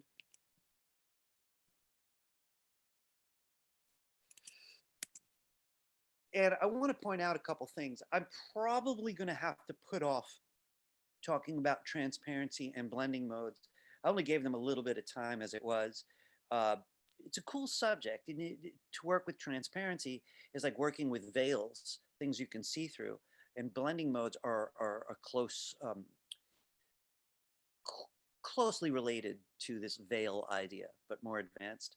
And the appearance palette is also just a way to manage special effects. I think we're going to have to come back to that because I want to do some more pen tool. And to do that, we do have to get today's assets. I do want to mention the asset I'm after is the same figure set of sketches. Remember, there were 3 figures on it that we used in the recent past. You might already have it. But if not, you should have the one you downloaded today available. And if you did not download it, just download it with me now. So I suppose the easiest way to download it is either from the handout, where it says to download today's assets, 1B, click this link, or do it from the homepage for this class. Here's your menu, and it says Class 8 assets, and you could download them from here. So it's completely up to you. You do need constant access to this website. So either from here, Class 8 assets, or right from the handout, which is what I'm going to do. And it just downloaded, and I've say this each time, and it's probably not necessary anymore. It behaves very similarly on a Mac as it does to Windows, but not exactly the same. I saw it just downloaded here. I'm going to click right on the name of that zip, because at least on a Mac, it will actually unzip it and create a folder for me. Now, inside of it is just figures.jpg, and that's what I'm going to use. I usually do not work in downloads. So I could take the whole folder with me or just figures.jpg and put it where I want. If you're happy working in downloads, you could leave it there. I'm not going to make a big deal about it, but I'm going to drag my figures.jpg to the desktop this way. And then I'm going to go to the desktop just to make sure that it's there. Here it is. All right, once you know you have that JPEG ready and you know where it lives, let's go back to Illustrator.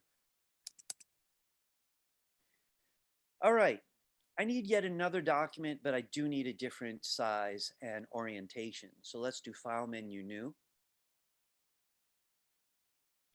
And I'm going to go with a letter size. So that's 8.5 wide by 11 tall. You notice this guy for orientation is standing up. It's a vertical image, right? What we call portrait. That's what I want. In other words, plain old page, 8.5 by 11. And only because the sketch happens to be about that size. All right. I need to say something that's going to relate to the Project 3, right? Because you're going to use a lot of place in Project 3. So I want to be very clear about this.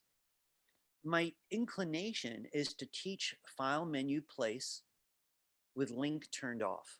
So let me put that in English.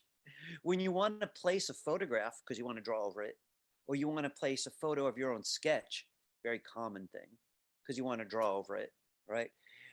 You do File Menu and choose Place. It gives you a choice, though, whether you link or not. So bear with me for a minute because we're going to need to go to slightly deeper place with the subject. If I need to place 20 photos because I'm doing a drawing in the middle and I want 10 photos on the left in a column, 10 on the right, that's a lot of photos. And if I turn link off, it embeds all 20 photos. So their combined size, file size, becomes part of the Illustrator file. And I might have a 500 megabyte Illustrator file. Give me a second here. I have something I can't avoid even during class. All right, sorry. Okay, link or not to link. So when you look at a lot of images, when you unlink, which is what we're focusing on, a lot of images, the file gets slow because every single photograph becomes part of the total file size and weighs your computer down. So in that case, I would link to them. And that means anyone I give my Illustrator file to needs all 20 photos. So it's more management from everybody. I got to give everyone 21 files in this example instead of one. But I'd be forced to because there's so many that I have to make it work better. The file will work better. But if there's only 3 or 4, I could usually unlink them. So I'm going to show unlinking one more time today. And I'm going to suggest that you do this for project 3. But here's my warning. If you tell me next time I see you that, oh man, did my computer slow down? It probably means that your 4 photos are really large. And even though there's only 4, they're so large that unlinking them slowed down your file. And then I'm going to have to think on my feet and show you how to fix it. So for today, we're going to start with file menu place the way I taught last time, and then move on to the pencil. Guys ready? Okay. Go to the file menu, choose place. It'll make more sense now. So this is just how you get a scan or a photograph. I want you to go to wherever you put yours. I moved mine to the desktop before, so I don't want to confuse anyone. I'm going to the desktop now. It's called Figures. Now, I just want to point out, this is the critical moment. You do file menu place. You find the JPEG you want, right? It's in class 8 assets. But here's the point where you have to make this choice. Once you click it, you have to choose whether you want this on or off before you click place. I'm saying to leave this off. We'll see how well this works in the next few weeks, but I'm saying leave it off, not like that, because then you'll have to give me both files in the future. I want you to know how to embed it. This means that the placed object is embedded. It's part of the Illustrator file. So link off. All right, click place. Now place is showing you that there's only one image and it's going to place the first one. If there was 20, it would say 1/20. Could you click in the top left corner and then drag it around if you want? Listen, before I go any further, I realize what I'm saying about link or not to link is not clear, right? We're going to need to play with it more. My simple advice is start with not linking. Make sure that's unchecked before you click place. Anybody have any questions about that? Slightly messy subject? No. All right. Could you get to your layers palette? Now this here is not really a choice. I'd like for you to find your layers. So I'll go to the window menu to get it. Window menu layers. And I'm going to rename this layer. So double click where it says layer 1 and call it sketch. I'm going to lock that layer 2. So right next to the eye, which hides and shows, is a little box. And if you click in there, you've locked the layer. Now that's great because it won't let you draw on the sketch, right? The sketch is now independent. I recommend you do this with everything you bring in. So when you place 4 images, if you want them all on one layer, lock them. Or you could place them on 4 different layers and lock them separately. But lock them. Don't draw on those layers. You're going to bring in photographs for the next assignment. And when you hand in the final, I don't want the photos. I just want the drawings. So separate layers, easy to delete. All right, too much detail. Could you make a new layer? Now this is where you're going to draw. Now, I want to go over a couple quick things, and I'd like for you to watch it. In fact, why not join me? If you guys just leave that one out, let's just open up another page. Command N. Same size is fine. You'll have them both open. We'll go back to the figures. I want to just go over pen tool one more time, basics, and then we're going to draw the figure out. Okay. So the pen tool will work best if you could hold down Command or Control every time you want the wide arrow, because the pen tool loves the wide arrow. To make the Command key or the Control key do that, you have to click the wide arrow once, then get the pen tool. So please do that, wide arrow once, then get the pen tool. Then I'd like you to go down to the bottom where the colors are. If you've got a white fill, set that to color of none. It's much easier to draw with the pen tool with no fill. But please be sure that you do have some kind of color for the stroke. So I'm in the bottom left here. This is what it should look like. I want to remind you of something, and you could join me if you like. I'm not going to use guides or anything today. If I press and drag up, I'm telling a curve to go in that direction. When I move over, it's asking me to finish the curve. So I choose where I want to finish it, and I press and drag down. To adjust, you hold down Command. That's why you click the wide arrow, and you adjust whatever needs adjusting. You let go of Command to continue. So when you press and drag, you're always finishing the curve. Anytime you want to make an adjustment, hold down Command and adjust whatever it is you want to adjust. Let go of Command and continue. But here's where things change. This line is forcing my curve to go down. Can you see that? Even without me clicking. But what if I don't want it to go down at all? That means this leading line, this leading handle needs to be moved. Recently, I shared with you what's called the sprout method. The sprout method uses Option on a Mac or Alt on Windows. So if you're on a Mac, get your Option key ready. If you're on Windows, it's Alt. Hold it down. And what I'm going to ask you to do is go to the anchor. The square ones are anchors, and sprout in the direction you want to go. So you'll notice the next curve is responding to that decision, even before I click. So if I hold down Option, I get to sprout a brand new line that's where it's going to go. And you can see how much of an effect that has, even before I continue. So I want you to figure out where you think you want to go and let go of Option and see what that suggests. Sorry, hang on a second there.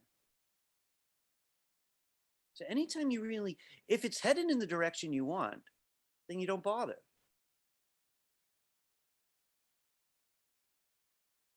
So I just want to point something out. That means you have to get to know both Command and Option. I want to spend a minute just to talk about what the difference is. Option says, I don't like the direction this is heading. So you hold down Option or Alt, and you sprout a brand new handle to change the direction you're heading. And then you just move about your business. You let go of Option or Alt. So what is Command for? Command is to work with handles and anchors that are already there. So you could change length, you could move the angle, but the main difference is this. If the handles are still working as a pair, as a seesaw, Command will do this, affect both sides of the curve. And sometimes that's just what you want. All these first ones I made are going to work that way. I move one, the other one moves. But if I ever want one side to move, that's when I'm going to use the Option key. And say, you know what? I want you headed this way.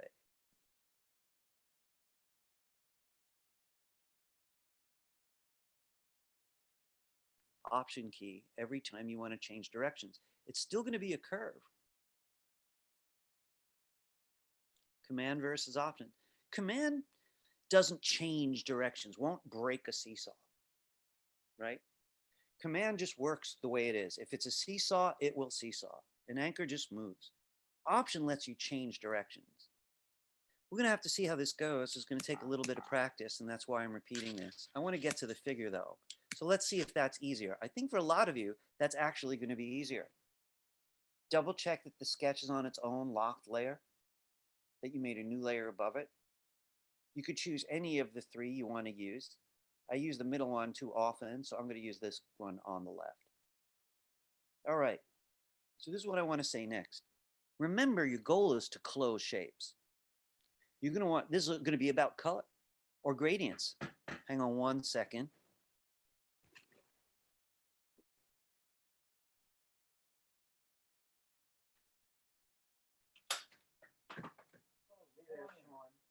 You know your way down to the basement, right? Yes, I do. So I'm sorry I can't hold. Okay. No problem. I noticed at the bottom of the stairs are three holes in the ceiling. I'd like you to take them also. We'll see right above the cat. I'll try to visit. All right, no problem. All right. Sorry. Try never to schedule anything during class, but schedules keep changing. Okay. So we want closed shapes. The navigator's helpful. Remember, you get that from the window menu. And I'm going to work on this figure on the left. And her back is a neat closed shape, so I'm going to start there. Click the white arrow, get the pen tool, check my colors. My colors are completely off, so I'm glad I checked. I have no stroke at all. So I'm going to just click this little feature right above the color chips. I got a black stroke, but I'm going to click on this one because I don't want to fill. All right, so I press and I drag. I'm going down her back. I'm going to make a close shape. And I go as far as I can and press and pull again. If I don't like what I got, you know what, I'm going to just change my stroke color for a minute so you guys could see it a little better. There you go. So if I don't like what I have, I could hold down Command and grab any of these handles to change my curves. And now I like it. The problem now is I want to go further, but you could tell, we're going to zoom in, you could tell it's trying to head in this direction, and that's not where I want to go. Time for the sprout method, right? So that's going to be Option or Alt, and I'm going to sprout and say, go roughly this way. And now it's heading in the right direction. I'm going to see how far I can go. Maybe this is far enough. I'm going to press and pull. It looks good from here, so I don't have to do anything fancy. I press and pull. And it looks like I have to sprout again. Hold down Option every time I don't like the where the handle is pointed.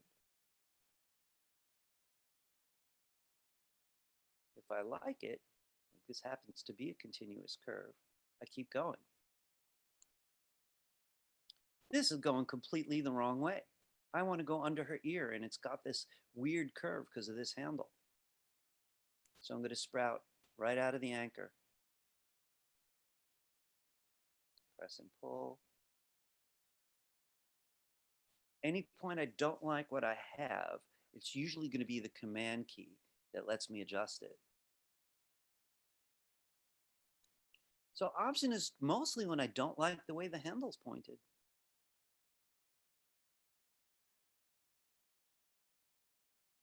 Now, one thing I didn't say before today is an odd one.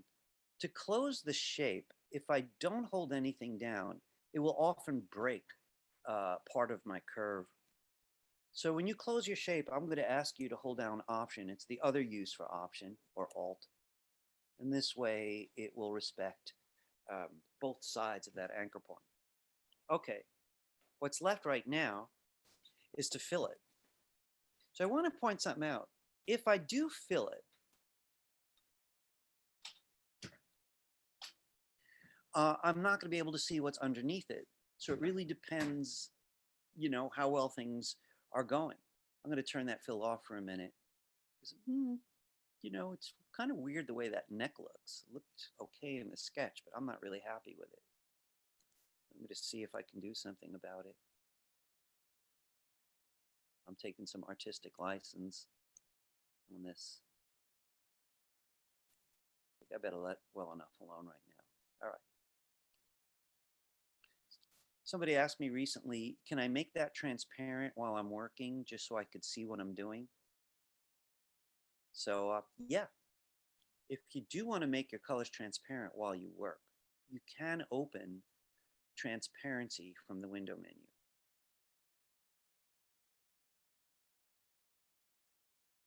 And I'll often do this while I'm working just so I could see what I'm doing. Once I make a shape, I might even take the stroke off of it. All right, I'm going to move on to another shape. Now, the easiest ones to think through are the closed ones. Open ones are harder to think.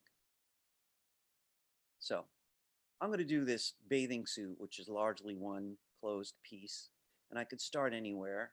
So I'm going to start here. I see that I don't have a stroke currently, so I'm going to fix that. And turn the fill off. All right. And I try to keep the anchors fairly far apart because it's going to make a much smoother line if I do. And that's the beauty of the pencil. And this is why I don't really need a drawing tablet for this kind of thing, because the tool could care less how steady my hand is. I have to sprout here because this line is pointing off in the wrong way and I can't get it over her leg like that. So I'm going to hold down Option and use the sprout method.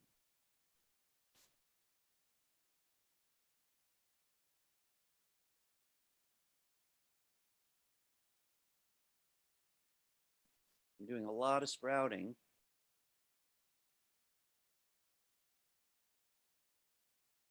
And this definitely takes practice, you know, for most people. This took me a lot of practice anyway, when I was learning this.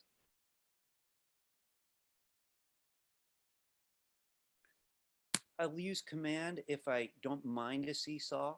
I want to move an anchor or a handle. But when something's pointing in the wrong direction and I want to move forward, I'll sprout. Option or Alt. Sometimes I forget what I'm doing. I get so involved with the drawing that I forget that what I really want is a closed shape. So I'm trying to be very careful today that I don't lose the motive, all this pen tool stuff. Holding down Option when I'm ready to close it, keep it down till I'm done. All right, that's a closed shape. I got my fill box in front. I'm going to try out a color. It looks like it inherited the 20% transparency. That's a new, the last couple of versions have been doing that. Still confuses me. But I want to show you, this is what I got so far. I could see some stuff that could use a little bit of correcting.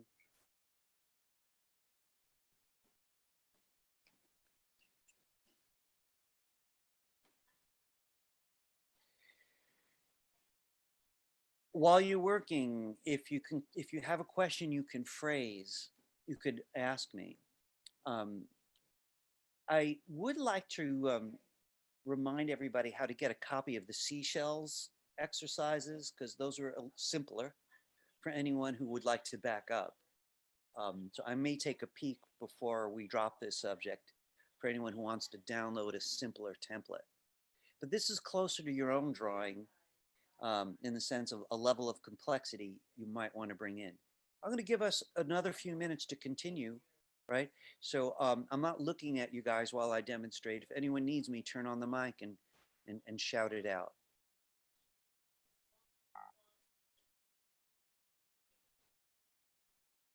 So one of the more complicated shapes is going to be this arm and the forearm. How do I deal with that?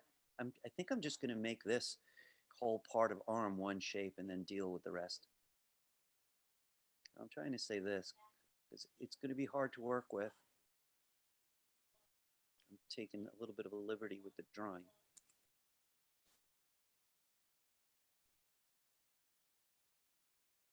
I'm going to turn that fill off.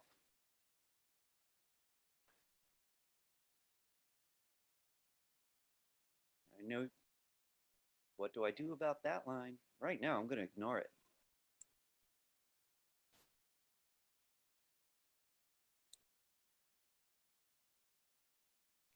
All right. So, filled it. I'm going to use this eyedropper to borrow this color. And then go back to the pen tool. I'm going to do this part of the arm separately. But we wouldn't all come up with the same strategy. And frankly, if this is going well for you, I don't even mind if you're not paying much attention to what I'm doing. That's okay. This is really for anyone who feels like watching is what they need right now. Sprouting.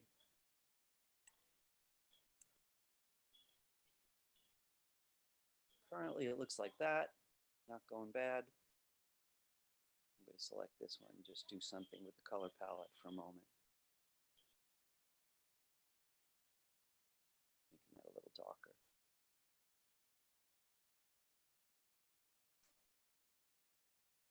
I might come back and adjust it.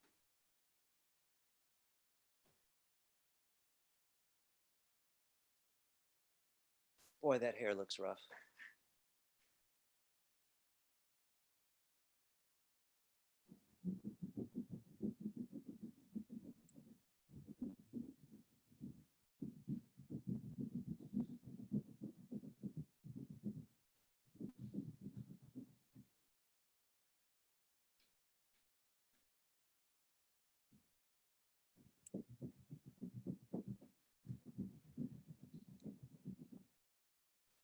Oops.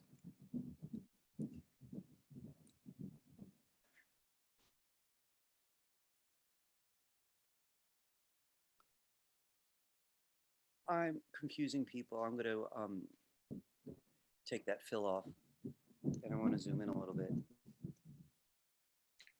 I am going to be doing a lot of changes of directions for the hair.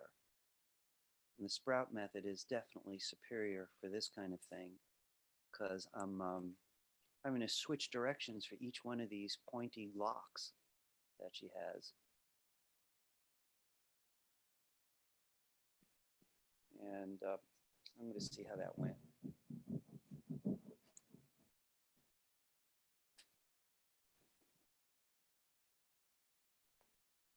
All right.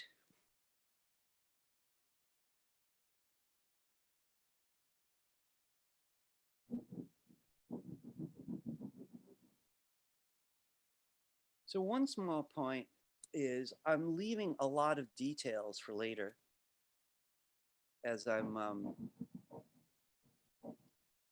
thinking through how I want to treat this.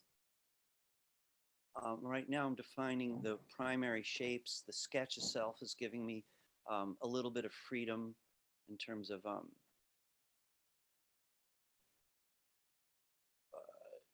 different choices that I could make.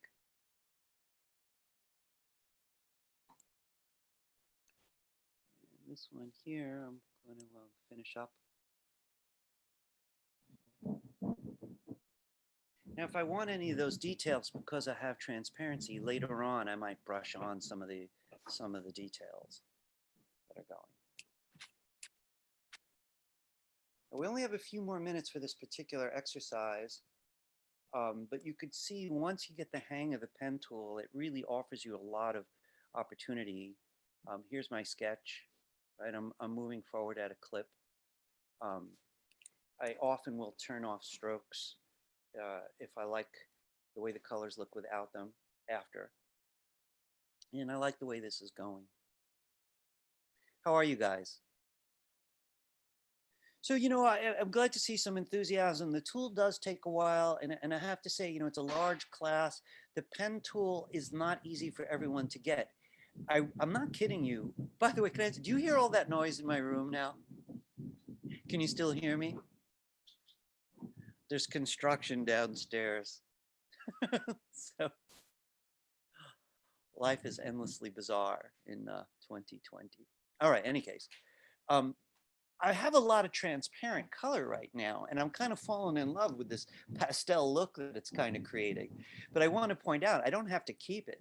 I only turned on transparency so I could see any details that I'm leaving out through the transparency. But like something that I might do at any point would be to select everything,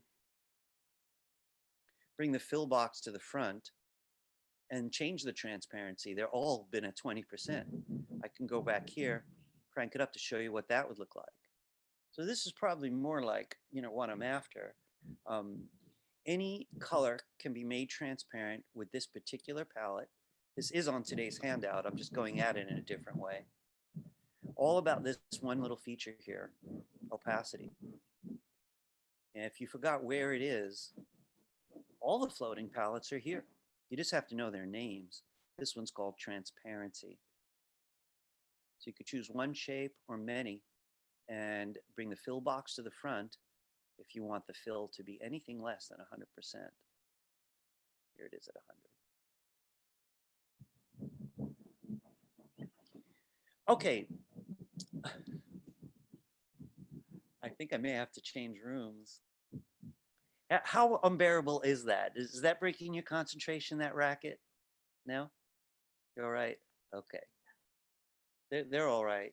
I'm not. But we have a half an hour left, so I guess I'm gonna finish it. I can barely even hear it. Really? Oh, Yeah. great. Great. Okay. These guys give me feedback. I love this class. I may have to fail everyone, so you have to take my class again. I just like your company. Obviously kidding. Some people look shocked. All right. Anyway, I would highly recommend finishing one of these figures, you know, really get to know the pencil. You know, once you get through it, you're going to feel a hell of a lot more confident, you know. Again, if you still have the seashells one from a couple classes back, that may be easier for some people to warm up to. Would you like me to find it, tell you which handout it's on? You know, give me a second. I think I do know a quick way at it now that I think about it.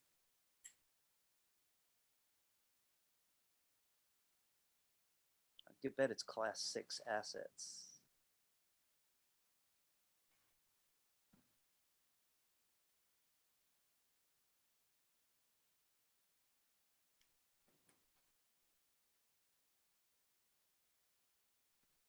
Ah, yeah. Great. Okay. If anyone cares to, from the homepage, you can get Class 6 assets, which actually has figures, the same JPEG in it as we're using today, as well as one called Seashells, which is simpler. But it really is templates that are going to help a lot. For those of you who find that kind of annoying, you know, your original thinkers, you really rather not do that, do some drawings. You know, get them on your computer somehow, photograph them with your phone or use a scanner and bring in your own drawings, because ultimately that's what you want. I need to switch subjects though, because there's a couple things we need to talk about today, other than techniques, that are all about the next project, the project coming. So how many of you guys photographed your object?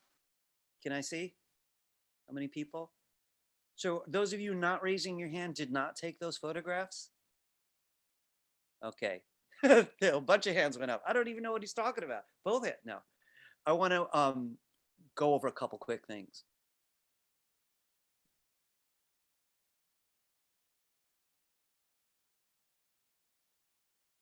Bear with me for a second. I want to make a small point for anyone who missed this.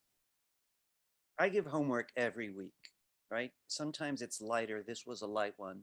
Sometimes it's heavy. In the next 2 weeks, it's going to be kind of heavy, I have to admit. This is from the last handout where I asked everybody to photograph an object on these angles. If any way you miss this, you should read the box at the end of the class 7 handout right after class.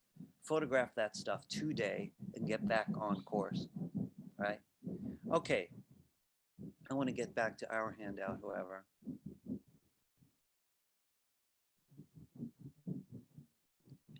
I'm most interested in the new project, Project 3, right, which is called 4 Views, right?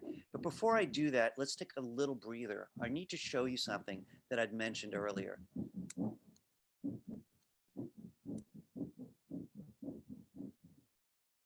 Okay. I want to explain orthographic and isometric drawing, but I want to make sure that this doesn't get anyone nervous. I'm not precisely asking you to do either of these. This assignment highly relates to these rather uptight ways of looking at drawing. I want you to be aware of what they are, and it may help with the project. So let's take a quick look.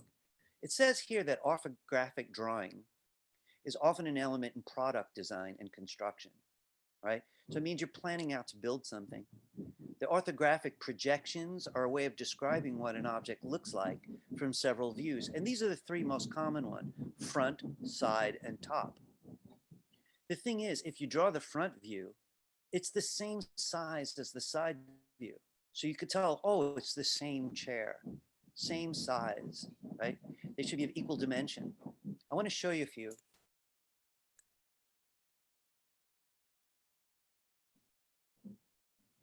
So if you look at this one, here's the chair from the side view, and it's precisely the same height as the front view. Looks like an old desk, school desk, right? And it's precisely as high as the other side view. This gives the person complete information about the object, except for it doesn't have a back view. And if there was a back view, it would be the same size. This is a top view, right? So it's the same size it would be, right? But it's harder to tell. So if you look at this one, these three are also orthographic. This one's not because it's on an angle. So the orthographic drawings are typically front, top, side, but they're very strict, right? They're really this way. And why? Well, they used to make blueprints. They used to make diagrams. They used to say, build it like this.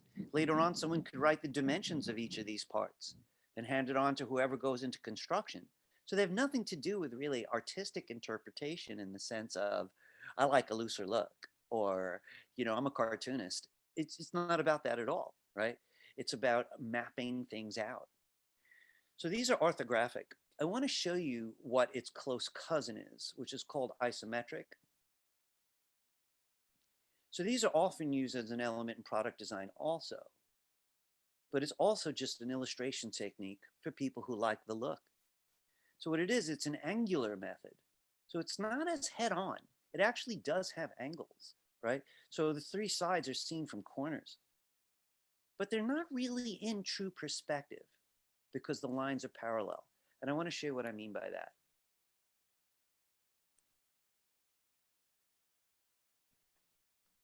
So these are isometric. They're all on angles, right? Every single thing you see here is on an angle. And it looks a lot like a video game, and it's very popular in that field. And one thing that's really kind of interesting about it is it's not real perspective, because in real perspective, things get smaller in the distance, or what we think of as real perspective, what your teachers might call three-point perspective, where one point is the horizon line. So if you're looking at a bunch of buildings heading back toward the beach, the one toward the back, right, would be the smallest building. And as they get up to you, they're bigger and bigger. That couldn't happen in a world made of parallel lines. So again, this is for construction, though, like I said, illustrators have adopted the look. All perspective is in parallel lines. You know, I want to mention to you, though, not even your camera does that. You know, if you took a photo of a building so large, it was 2 blocks long, something like the Metropolitan Museum, you know, or the Louvre in Paris, right? You would see the far end of the building, it looks smaller because it's further from you, which wouldn't happen if the lines were parallel. You're going to be loyal to the photographs you took. So I'm not saying that you really need a hell of a lot of this semester. I've just been asked to introduce it. I know some of you are going into product design, and your teachers are likely to talk about isometric, which is without angles, very frontal, very information driven, right? Then orthographic, the orthographic are the ones without the angles. Sometimes you'll take the orthographic drawing and add the sides with parallel lines. So they're very related. So again, anyone who's interested in this, the links are available on the handout. I'm going to let the subject go. It's getting noisy here. All right. I do want to go back though to your project.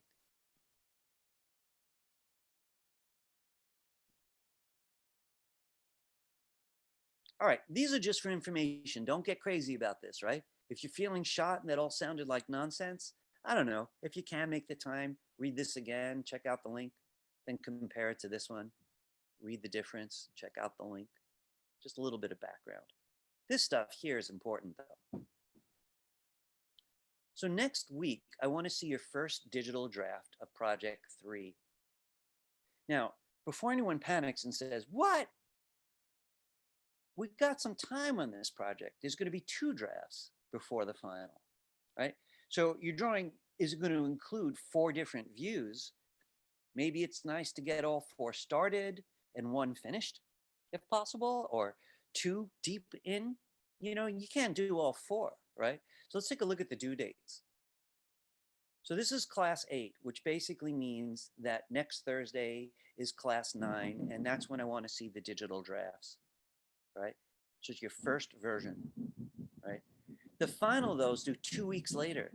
So that means week 10 will be another draft, because this is the biggest project so far, right? You're not going to be able to do it all by next week, right? So you don't want to be lazy, because frankly, if you skip it, you're really in trouble. It's not going to happen, right? So let's remind ourselves before we look at these details, what it looks like. And I left samples for you right here. So you can click this anytime you want to see them. These are important samples. Now you might remember these from last class, right? And I want to talk it up.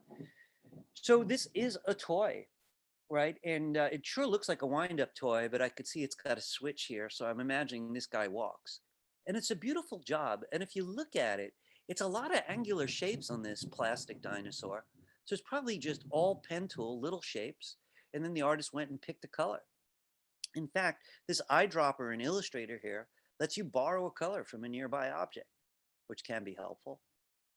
But there's looks like not a lot of gradients here, except for this plastic transparent flame, which is just beautifully, beautifully done. And I think what you would need is the Freeform Gradient for that. That artist had to use a harder tool. Since then, the Freeform Gradient came out, which makes it a little friendlier.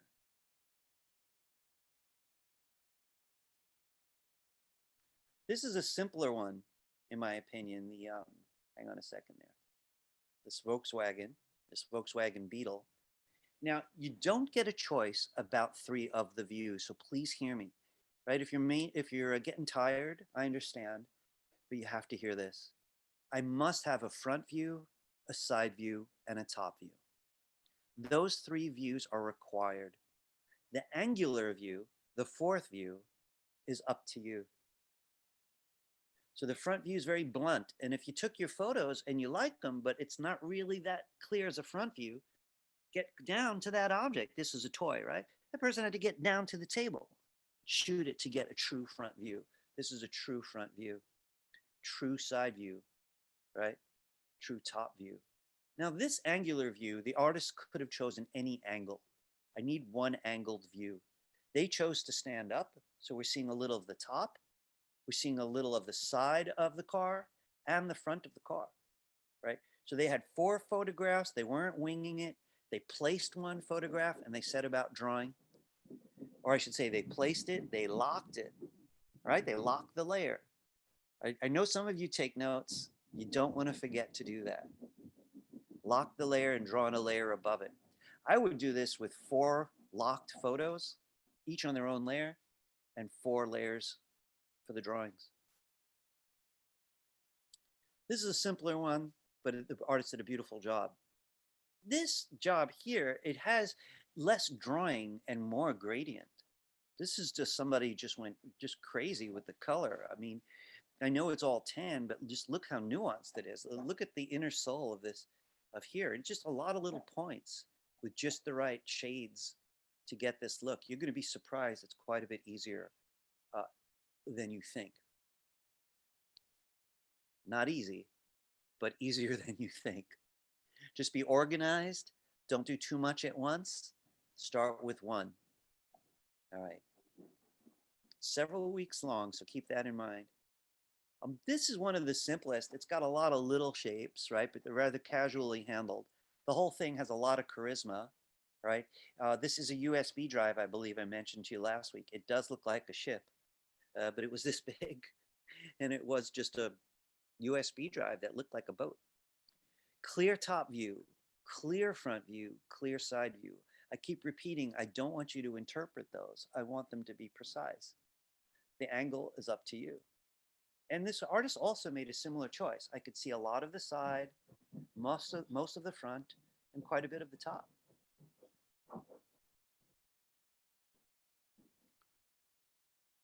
The artist added this part on their own, which they asked me first, and I was fine with it because they did a good job on a very simple object, but they did a good job. The whole thing add additional element. Again, side, top. They chose the back instead of the front. I'll accept that. And then one angle. You know, it says in my handout not to use cylinders and not to use figures. So I don't want Batman and I don't want Luke Skywalker.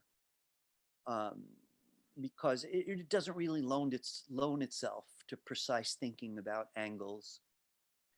But here's where all this gradient stuff started to really sing, you know, as the person figured out how to bring this metallic quality to this fire extinguisher. And, you know, because of the thing on top, this weird nozzle and the handle, I let the artist do it because it's not all based on the column. Right? You can see if it was just the column, this would have been very boring and it would have gotten a low grade. The way it is an easy A. I'm not sure if we looked at this one last week. Kind of feel like I left it out. I don't know if you guys saw this one. Did you see this before? Man, when I drew this the first time, my wife walked by and said, "Hey, you're shopping for blenders." And I told the student, because the student was really proud about that. It means it looked professional. You know, that someone would just think I was looking at illustrations of a real product. You know, the thing about this one is it's not as complicated as it looks. It's the artist was just so good with color. You know, they traced every single little vertical gleam on this object and then just filled each one with the right color based on the photo. So if you're thinking about this one actually has quite a bit less drawing than most of the other ones. It's just the color is so good. And they broke one rule, but they did it so well, I kind of let them do it. The top view is huge, right? And they're used to me saying, hey, you know, scale, make it interesting with scale. This is not really about that quite as much, right? But it does look great with that one top view being big. So guys, you guys look exhausted. I'm going to try to let you out just a few minutes earlier than usual, but anybody have any questions about this project? Look, I want to say to you that I recognize the challenge that this represents, but I have the advantage of having taught it at this school to, I don't know how many students, maybe 100 students. And the most nervous one who didn't give up did a great job. I actually have it around my computer, but I don't want to go looking for you. I couldn't believe this person who's kind of tanked each project before, was so nervous about this one, and then just couldn't recognize how well they did it. They were just so used to that feeling that exhaustion sometimes creates, you know, that sense of doubt. So right now you're going to have to exercise some art faith, take it on, see what you can get done by next week, remembering that it's a several weeks long project. You just want enough that you could see yourself that this is doable. No questions for me. All right, so listen, let me just end by saying just a couple of kind of sobering things about grades in my class. You have to check Blackboard sometime soon to make sure that you got a grade for the first project. One or two people in a different class told me that I critiqued theirs and then didn't grade them because somehow their work got deleted. So if your work is gone, don't panic. Send me a thoughtful email. You know, if you got a 0, and hey, I did it. Oh, I'm on your side. You know, send me an email. We'll take care of it. No problem. On the other hand, if you didn't do the other 2 projects, there's no way to pass this class, right? So you're going to have to write me an email about how you'd like to handle it. You know, I may be open to late work. I'm surely open to late work still on the second project, right? There's 4 projects. So you really want to do your best, with them. Any questions from anybody? None? I'm a greedy guy and I feel like using the 10 minutes to get to the things that we dropped. But you guys look so exhausted that I'm going to not do that. I'll just push them to a later date. They weren't as important as the things we did. All right, folks, I want to wish you luck with this project. And I want to say the skills it's going to give you will help you be better at whatever you choose to do in the future. We're talking about not just Illustrator training, but eye training and logic training. And that's going to be true no matter what you do going forward. All right, folks, I'm going to sign off then, give you everyone 10 minutes extra. I know some of you have a class at 10 after 12. This will buy you 20 minutes instead of 10. It was so much worse at school, though. You had 10 minutes to find the next room, down that coffee. It was like a little ridiculous. In any case, I'll see you all next week. I'll be trying to catch up on emails. Apologies about being late on that. See you, everybody. Good luck with this. Thank you. Bye. My pleasure. Thank you. Thank Have a you. good weekend. Bye bye. Thank you. Bye. Bye-bye. I'm going to stick around for a minute or two if anyone's got an individual question for me. How you doing, Tasha? You just I'm got good. stuck in the room with the teacher. You all right? Yeah. I was just setting up my page for the project, like trying to figure out how I would position the photos. Oh, I love the way you look at this. My only worry with this project is that I should teach you link sooner. I'm a little worried about everybody juggling 5 files instead of 1. But I know that a lot of people are shooting with their phones. And, Yeah. nobody ever checks the settings. I never did. I probably should on their phone, because what if they're like, massive photos? Yeah, no, I feel like because I've done like things with photos before, I just automatically check that because I've had the problem where it was way too big to even email. So I always Really? checked. Hey, can I ask Yeah. you something about that though? Then, what kind of phone are you using to photograph? iPhone 8. iPhone 8. So, to change those settings, do I just go into settings, I guess, right? And find camera there? Yeah, like I like either do it by that or like I use like a third like app, like those photo editing apps. You can change the format of them because you can After you save it in photograph your so you can I bring it into that app and then you can save it again, and you can, instead of saving it to your photos, you can save it into files, so you can bring them all into, like the way I emailed them to you, I put them into like one folder that way. That was a robust file you sent to me, Tasha. Yeah. Yeah. That was the It largest was bigger. anybody's Yeah, it ever was sent big me since I've before. been doing this. But I respected it. Like, you clearly, and everything you're saying sounds so professional. I really like the way you're looking at it. Honestly, if we had time, I'd make everyone open every photo in Photoshop. I'd go over how to size them at a useful size. So this way they won't slow Illustrator down, but there's just not enough time. So we're gonna just have it's to understandable. see what But I happens. feel like we're doing really well for like the online environment and stuff. So we're I'm good. so glad you feel that way. It's very reassuring. The teachers also need No, support like, now and then. because I want to go into like the animation Oh, bachelor's, so the coloring thing was really like a new thing for me, and I was like, oh, so that's how people do it. So yeah. right. So Tasha, I want to mention something to you quickly about that. I don't teach animation at this school, but I do teach animation at a different school. And the program I'm using is Adobe Animate. Oh, cool. Which a lot of people use, but a lot of people use Adobe After Effects. And I know this school hits After Effects really hard, and it's a great program to learn. But one of the issues you'll find as an animator is, what can I import into my animation program, and what can't I? So I mean, the good news is all the programs I mentioned are Adobe. They're owned by Adobe, so they're pretty friendly with each other. But there are some Illustrator features that will just not import correctly to another program. So when you go deeper into animation, there's a chance you're going to draw a lot in Illustrator, which is great. But you're going to keep your eye on what behaves and what doesn't. Oh, thank you for Anyway, that tip. Yeah. You're welcome. And I'm glad we got to talk. I love your attitude, and I appreciate the support. I'll see you next week. Yeah. Have a good rest of the day. You too. All right. Bye, Tasha.